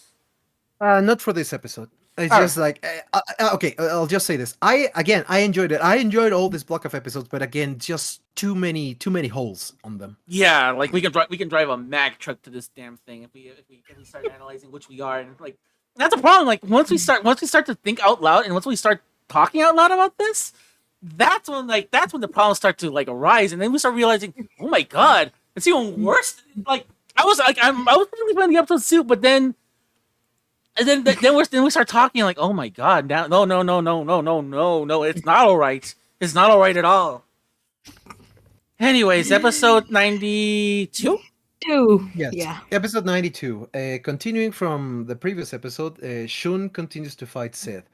I'm gonna try to make this a bit briefer. Basically, the fight continues between them, with Sid just still overpowering Shun by quite a bit, and Shun not being able to put up too much of a fight against him. He's about to basically die and surrender because he enters like an unconscious state. Then the voice of Iki, and somewhat, I'm gonna call it an astral projection. It's not really that, but that was basically what it was. Like, he starts hearing Iki's voice, like telling him not to give up and reminding him of his true potential by reminding him of his fight with Aphrodite in the 12 temples and him being able to awaken his seventh sense. This brings Shun back to his senses, and then Shun decides to confront Sith one last time, where he finally is able to not only overpower him, but actually defeat him, and he is successfully able to defeat Mizar Sid. However, the Shadow is still watching, and actually, while he's in the final confrontation, in the final attack against Sith, the Shadow attacked Shun, but then we see it like someone intervened.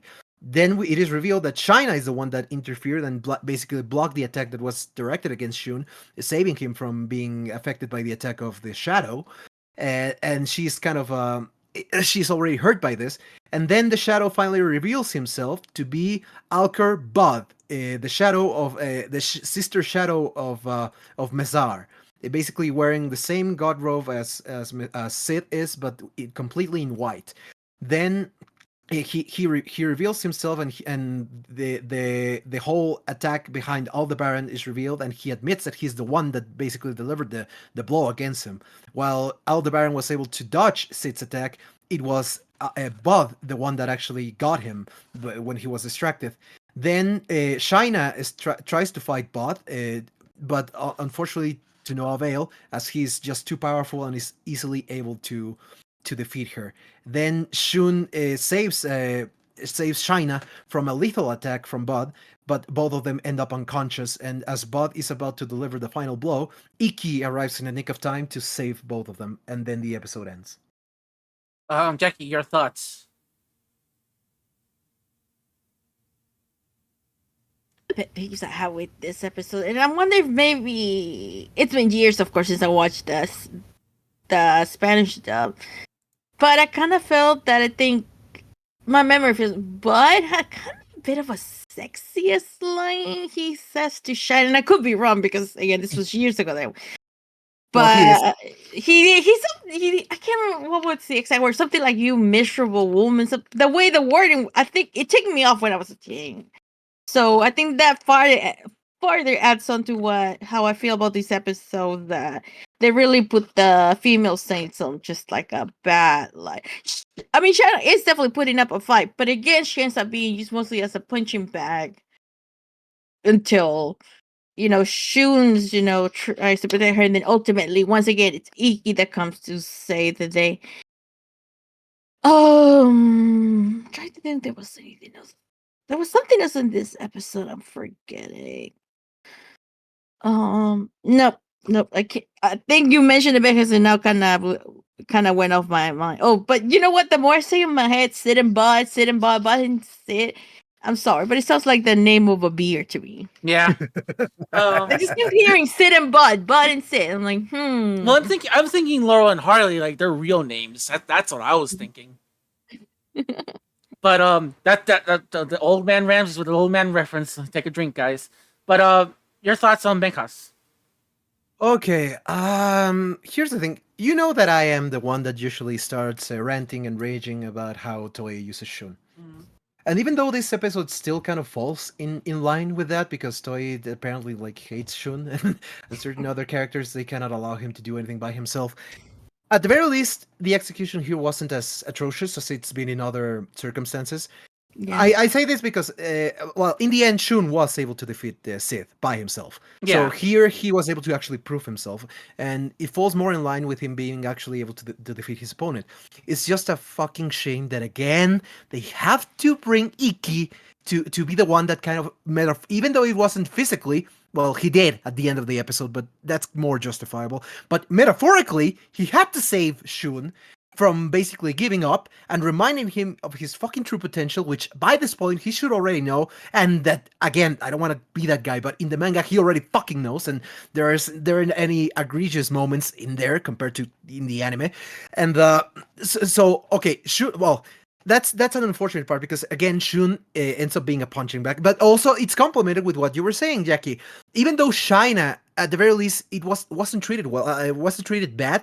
The execution, I personally think that it was done well, and again, it makes sense. She's just a Silver Saint, and these guys are supposed to be able to put up a fight against Gold Saint. So her losing is not so much the problem, but again, it's like the sum of the parts because not only is Bud misogynist, because he actually is a misogynist. He literally tells Shaina he calls her woman. And he tells her point blank, even if you're a saint of Athena, because you're a woman, you're not gonna be able to do anything against me. And I'm like, Oh my there, God. buddy. Yeah. I mean, aside those enough when I was first watching this episode, I think I missed the part, but I think the English stuff it wasn't quite As as bad. bad. The wording, but it's still there because I do remember she said like, you're not gonna beat me just because I'm a woman or so I think he was playing that card regardless of any language that he listened to. But Yeah, I think the word choices in Spanish were particularly more, more angry direct. to me. Yeah. Yeah, he was very direct in the Spanish dub. He made no attempt to hide that he was a misogynist. So So all those facts, even though okay, you can say that that's part of the character and leave that aside. But again, if you sum up all the parts because of how they treated Meryn in this arc, because of how Shina ends up basically doing nothing, well, that's not entirely true. She did save Shun's life, basically. So you can say that she did something, but in the end, she's not able to stand up a fight against this guy. So, okay, then again, Shun being needing to be saved by Iki twice in this episode, even if the execution wasn't as bad, but it's still that he saves him twice in this fucking episode. So it's like Toy being Toy. Yeah, that's like yeah, like they like we it goes back like I feel like I feel like take a drink. That's how many times we're gonna be cursing out at Toy's name because it does feel like they tend to do this a lot, and it really does feel like they do this a lot, especially in this saga where it's like it feels like once you leave them to their own once you leave Toy to their own devices, it's like they just don't know what to do sometimes. And that's I think like the biggest problem with the writing sometimes. I will And agree with you. I will go on.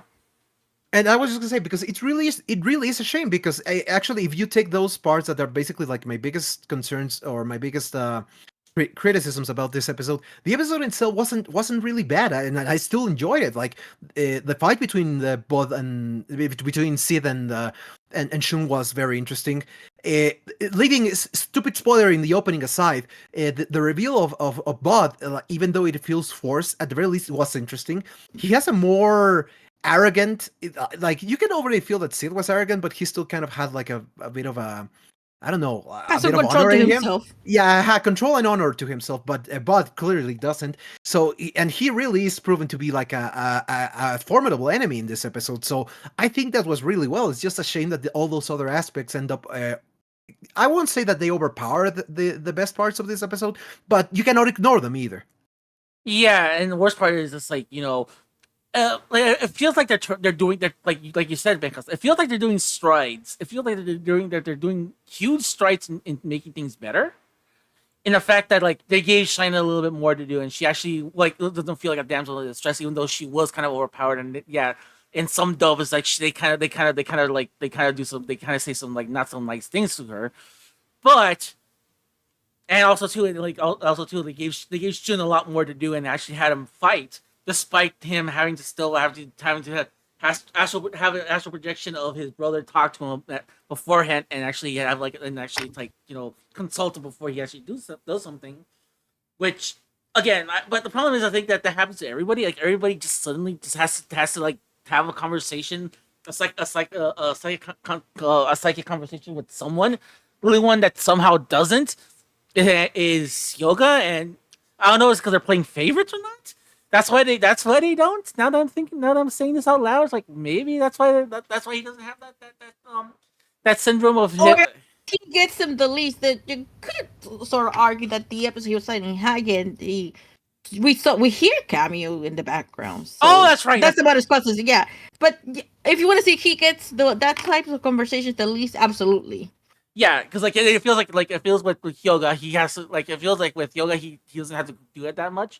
Meanwhile, Shiryu he has to he's always like somehow either because he has like a sharp memory and remembers every goddamn thing that Master Doko told him, or Master Doko just told him every fucking thing that he does.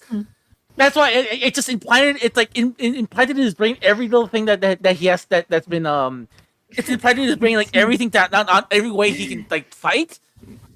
And then with Shun, he has to like every fucking time he has to like he has to tap into his brother. And then with Seiya, it feels like he has he has plot convenience amnesia and he doesn't know what to do. But then again, Spoiler alert, he has a call pending in the future. Well, not just that. It's kind of part of, you got like this goes back to what we were talking about a couple of weeks back, where Seiya versus Gravity, and Gravity keeps on winning, and the poor because the poor kid keeps on falling in his head. He just forgets things. So I would say I'm willing to accept, because he just like the poor kid just keeps on just falls on his head every freaking time. So on that end, I'm willing to accept like maybe he would be the one that out of all of them, he would be the one that's more plausible. But it Shun. It's like it feels like they don't know what to do with him. It feels like Shun, like they wanted like not do that, but they feel like they have to. But it's like you really don't.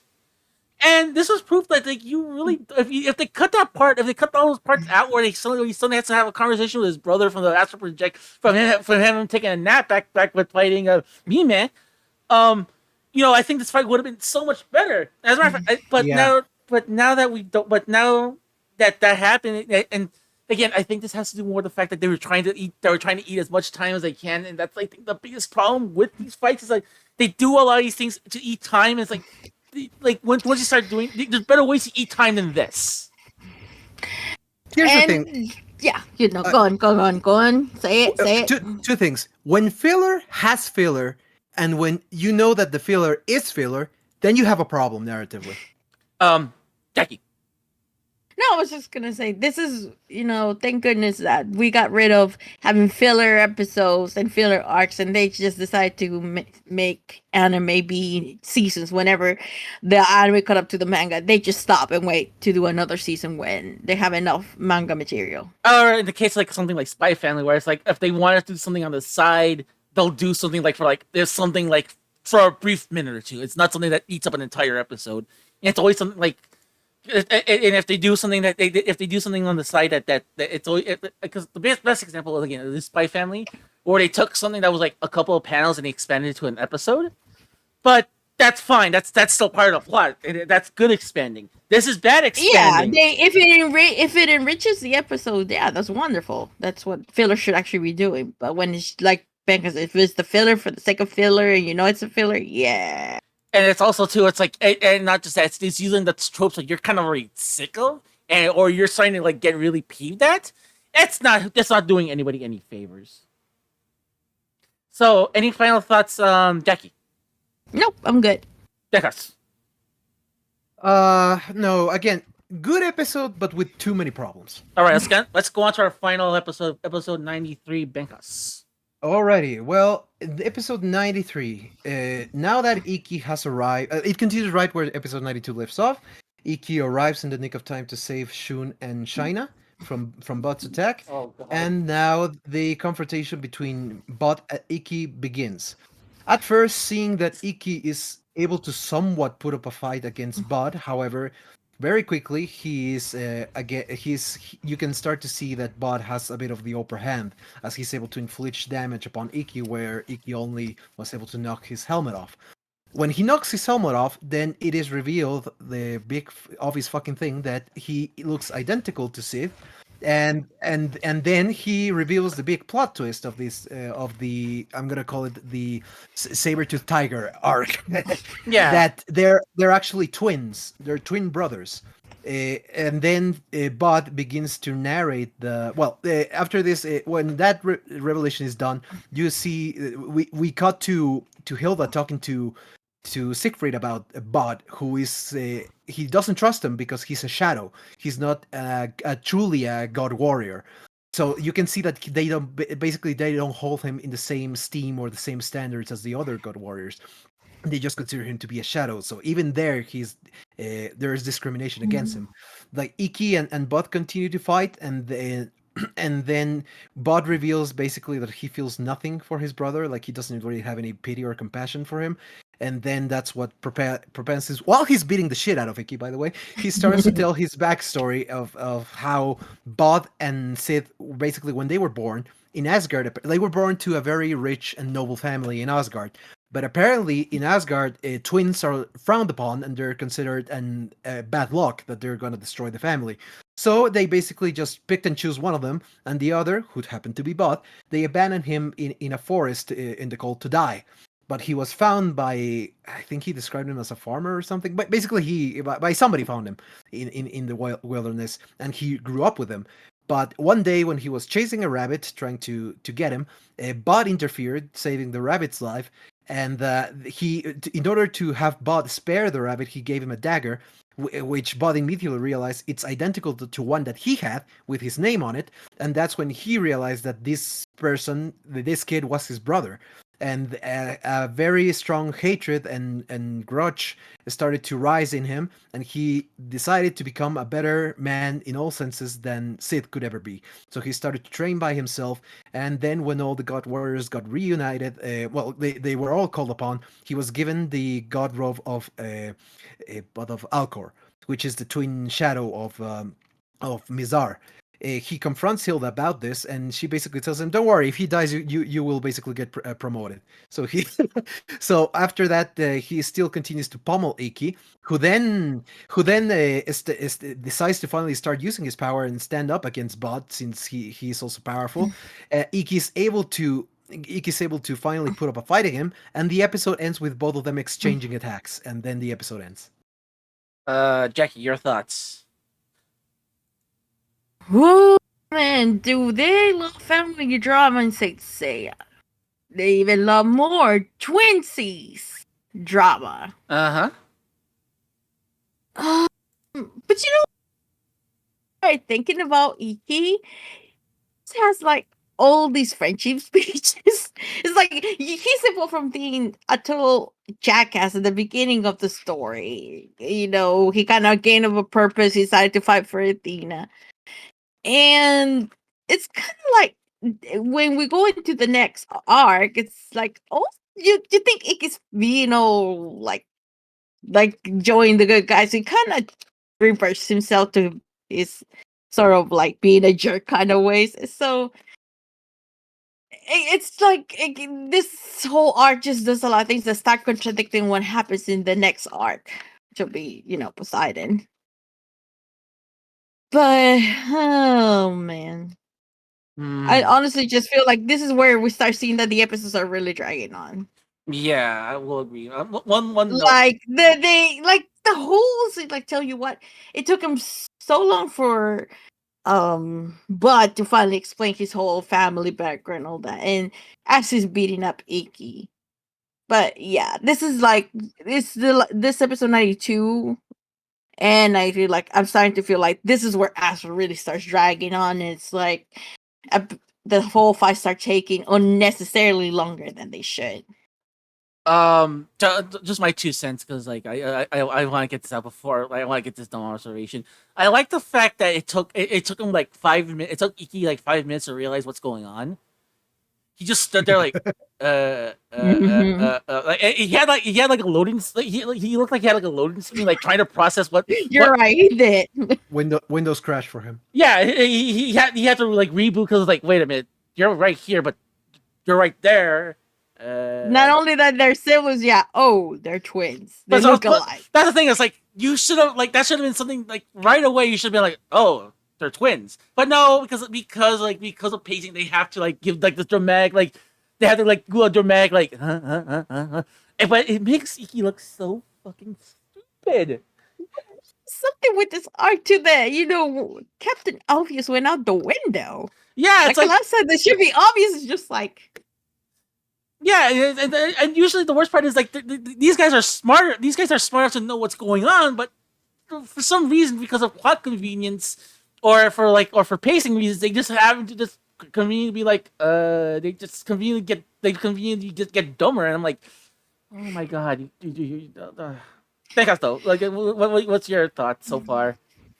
Before I say my thoughts, I'd actually like to now share that trivia, because this also brings a little bit of light into how the bot Sid dynamic was handled, because I think it's very interesting. okay. When it comes to Sid and bot, going back to the Kosei memo, the initial thoughts by oh god, his name just eluded me. Takao Koyama, the one that basically wrote up the script for this arc. Sid originally was supposed to die early on.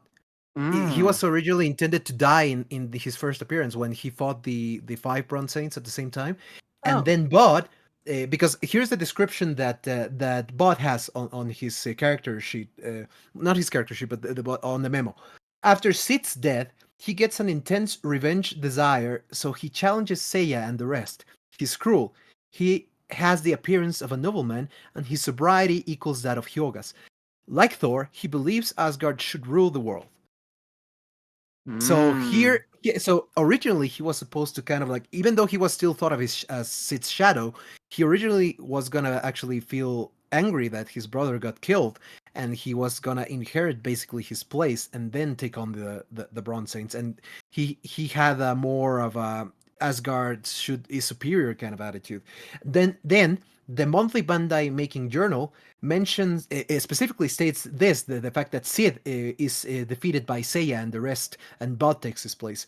And but the funny thing, and this is interesting, this is not personality wise, but originally Sid was supposed to be the one wearing the white tiger armor and Bud the black one, That makes which makes sense sense. Makes because he's a sense. shadow. And also the magazine Animedia number 5 confirms that color scheme. Like Sid was supposed to be the one wearing the white armor and Bud the black one. So you can, I think this kind of lets you see like more or less why that dynamic was like how it was handled like this. But I suppose that they decided to spare him and make last minute changes, and so that they could make it maybe make this more dramatic or have it be more of a twist. But I think that kind of ended up backfiring because it actually makes more sense in the original conception. Yeah, the color scheme when most of the Asgard God clots or whatever you want to call them, they are on the dark Wardrobes. color. So I guess the white one would have just like really stood out. Maybe that's why they made the switch. Probably. I mean, it's difficult to say exactly what reasoning they had, but that ended up being the reason for those things happening that particular way. Yeah, Interesting. and the worst part is like though as you just said all that, I would rather them do that. But then again, too, now you run into a problem like okay, if you're keeping Bud all this time as a secret, and you have Sid beat out Aldebaran at first, seemingly, like you have to, so it's like the secret of like having him be defeated like soon after that by all five golds by all five bronze saints wouldn't make logistical sense. But I think like narratively, I think this would have worked a lot better because I think like that. I think a lot of the I think that would have taken away. That thing like a lot of the baggage of the like a lot of bullshit would have been more mitigated at that point. Hell, at that point, I think you could have done something more with Shun, where it's like you could have had him actually fight, had a one-on-one fight with Bud, and actually had him fight, like have like an actual fight and actually have him win decisively. Here, it just feels like it just feels like it feels like it feels like the Sid and Bud thing. It feels like especially when you mentioned it, Jackie, or in your Mhm.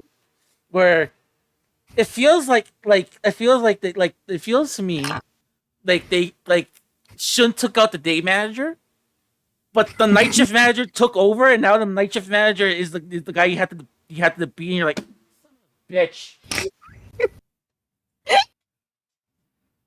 Interesting way to put it, but yeah, I agree.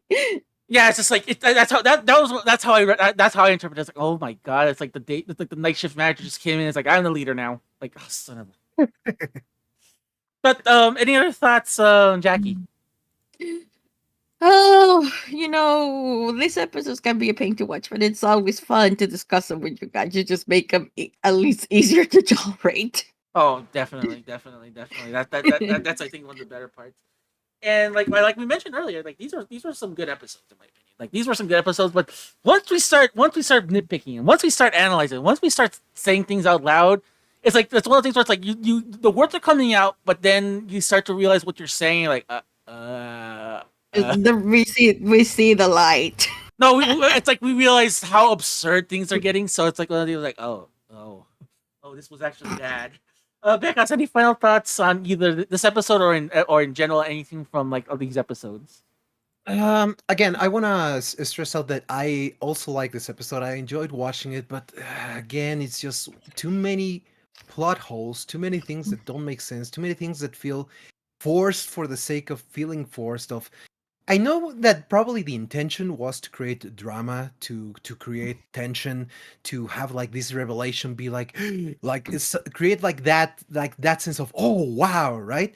Like you can feel that. It's but the execution, man. Like the ideas aren't bad in this. It's just the execution of all of them. Like it's like I can't help but think like Toei has a really good idea, but like when they're actually putting it on paper, they kind of stumble upon and fall flat on their faces most of the time. And I think that speaks for itself. itself, again, the fight itself was really good, but when you start like putting all those little things together, and for example, the fact that Iki just basically becomes a punching bag while Buddy's retelling this story because apparently he did that for like 15 minutes or something, and Iki was just like, like And that, and it doesn't help. that. And it doesn't help the observation of me saying like, oh yeah, he's just mouth agape looking at that Sid and Bud like. And the worst part is that it makes all five main characters look like like complete morons. Like they all have done the exact same thing. They go against an enemy. They are their punching bag for 1 or 2 episodes, and then is like, no, I actually am powerful. And then they finally put up a fight. But that's the thing that they've done with every single one of the protagonists. So again, it's not so much the ideas of that are presented in the Asgard arc overall so far that are bad. It's just the execution of them. Like they've been terrible in many aspects. But putting that aside, well, that's the criticism I have, because again, this feels like adding more fuel to the fire, or more what do you call More the wood ammunition. that you use for? You, What do you call the wood that you use yeah. Well, for I usually just say firewood? yeah. You put more. I usually say you're putting more ammunition to the gun at this point. Also, Basically, yeah, that one works as well. You're just putting more ammunition to the gun, and that's very unfortunate, because that's the problem with the Asgard arc, in my opinion, and that's the issue that I have with people that to my face tell me it's the best arc in all of Saint Seiya, and I'm like, no, no. but that's the thing. Like narratively, it definitely isn't. But however, okay, putting negativity aside, it, at the very least, I can say that compared to what was the fight against Thor, and especially with the Fenrir, like at the very least, I've been entertained. These 3 past blocks: the fight with Hagen, the fight with Alberic, the fight with Sith, and now the fight with Bud. At the very least, in spite of all the negatives, they're entertaining, and I'm having fun with watching them. So that's the best that I can rescue with them. Even though they are very flawed, they're still very fun episodes to watch if you can like not overthink things. Yeah, the minute you start thinking out loud, and the minute you start like wondering out loud, that's when the problems start arising. And that happens. That happens in everything. It's not just. It's happening in all media. But yeah, like I have to agree. Like I was having fun with the episodes. I will agree on. I will agree on Benjas on that. Like, and like I said, like I really enjoyed it. But the problem is, like the minute we start saying things out loud, that's when the problems start to arise. And I think that's I think that's the biggest. I think that's the biggest flaws. I think that's when the biggest flaws start to like arise, is when you actually stop and think about it. And I think at the time we didn't have the cognitive like reason why a lot of people were kind of like, oh, this is the greatest thing ever, is because we were at an age where we didn't really question all that. And now that we have the hindsight of actually now questioning a lot of what's going on, now the problems start to arise even more. So and it was evident that even the Japanese we're starting to feel this way too, because like you've been mentioning, it's like these episodes were like the lowest rated episodes, and it continued like the ratings continue to take a nosedive as they're going, and it's like and again it's I firmly I'm not putting in like there's so many cogs in the gears of this project. But like people are saying, "Oh, it's Kuroma's fault." It's not Kuroma's fault. It's more Toy's fault, and the people that are writing its fault. It's like it's their fault for not really like knowing what they have on their hands and not capitalizing on it. Yeah. Alrighty, guys. Is there anything else you guys want to bring up before we head out?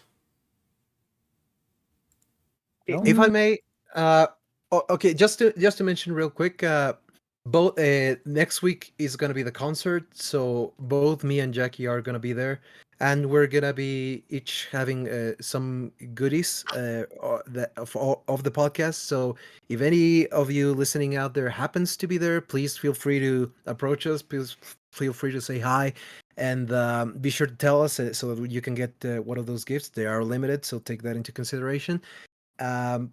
Jackie, anything you want to add to that? Same thing again. We will both be at the Pegasus Fantasy concert, so looking forward to meet you. If you have any cosplayers you want to come by, I would love to take your photo and we'll share it with the podcast. And I'm definitely gonna have some good the bags with candy and some little extra things. So unfortunately, I didn't really get around to showing you some sneak peeks of some of the handicrafts I made, but hopefully I'll get to it once I'm actually uh in Mexico, put everything together. But yeah, I'm definitely gonna be putting out more details, like what I'm, I'll show you like what I'll be dressed wearing I'll be wearing a light blue dress and all that, so if you guys can find me, at least know what I look like, so Well, you can actually find me. I will post like when you post pictures. I will retweet them so they can make sure to look out to get to keep an eye out on you.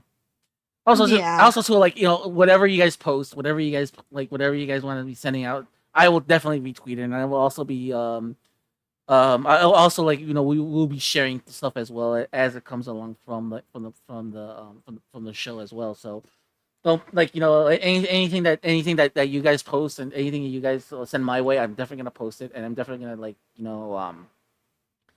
Yeah. I'll definitely it'll definitely be visible, and I do really appreciate. Like I said, it is such a great. This is all so cool that you guys are all doing this, and it really does Oh, help. It really does help that you guys are putting in, like, you guys are doing all this for the podcast and everything like that.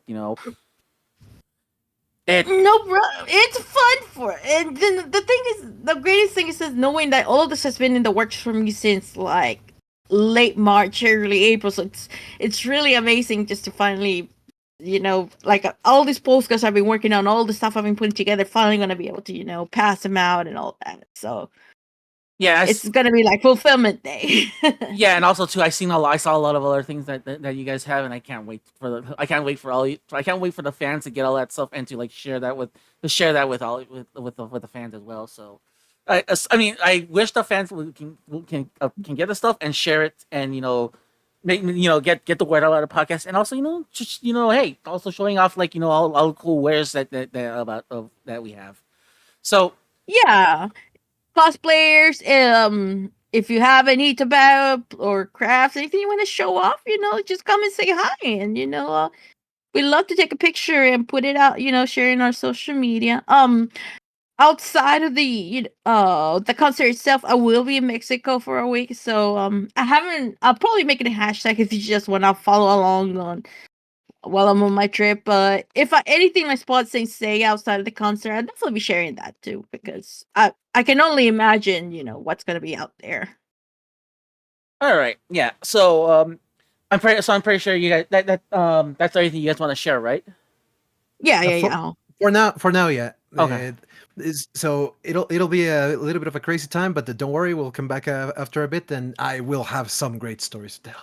Don't worry. We'll definitely make that a focal point when we come back to do a lot of this stuff.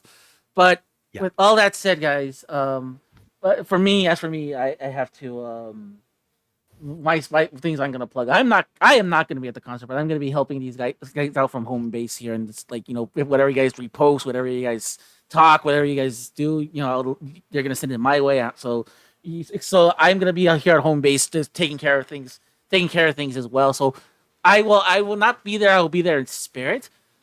And but yes, pay attention to Twitter if you haven't, and that's where we're just gonna post a lot of this stuff, like like the photos and stuff like that from the concert, like for either cosplayers, like stuff that you want to show off on the show and stuff like that. Hey, find Jackie, find Benjas, like post like they'll send it my way, and they'll be posted on our official Twitter as well. And you can find that Twitter at scosmocast.com. Again, the Twitter is scosmocast.com. We're on Bluesky, which thankfully we are secure the name Cosmocast. So you can just simply go to Cosmocast on Bluesky, and you can find that there. You can find us at stcosmocast.com. Again, the address is stcosmocast.com. Again, we just to say again, we are we're changing we changed the service from Tumblr to transition.fm. So take a look at the new layouts, and give us some feedback and tell us what y'all think. I'm really happy about how it all turned out. We also stream the show on twitch.tv L Ramses 84, all one word, L Ramses 84. If you're also interested, like I also do a lot of other things on the channel too, where I do gunpla. I play video games. I do a little bit of everything. So if you're so inclined, hey, check me out, like at least, and you get to see we can chit chat about anything, even about the show if you want to. So we have that. And also, too, I host another podcast. We just recorded an episode. By the time this goes up, the new episode should be up. Um, it's an episode where we just talking about toys. Like, like me and Rob, we were talking about toys, and we talked a lot about. We ended up talking more about the Nintendo Direct and the state of play, and we were just like, literally for like 2 hours, we were talking about Final Fantasy VII. That was the most insane conversation I had. Like, I never had that kind of a conversation in a while, and it was like, oh my god, I can't believe we're talking about Final Fantasy VII. But it was, so be on the lookout for that. So with all that said, for those of you who are listening to the podcast, we'll be back at the usual time of every other week. So not this week, but next week. Be on the lookout for next episode. But if you are listening to us on Twitch, we'll be back in 3 weeks. So these guys can these guys can go to the concert and rest up and have just get and be the 100% for what's coming up next. So with all that said, guys, thank you so much for listening. If wherever you're listening to us, either on Twitch or on whatever podcasting service you are. I'm Ramses for Jackie and for Benjas. I'm here to remind you all to keep bringing that Cosmos. We'll keep in touch. I'll see y'all.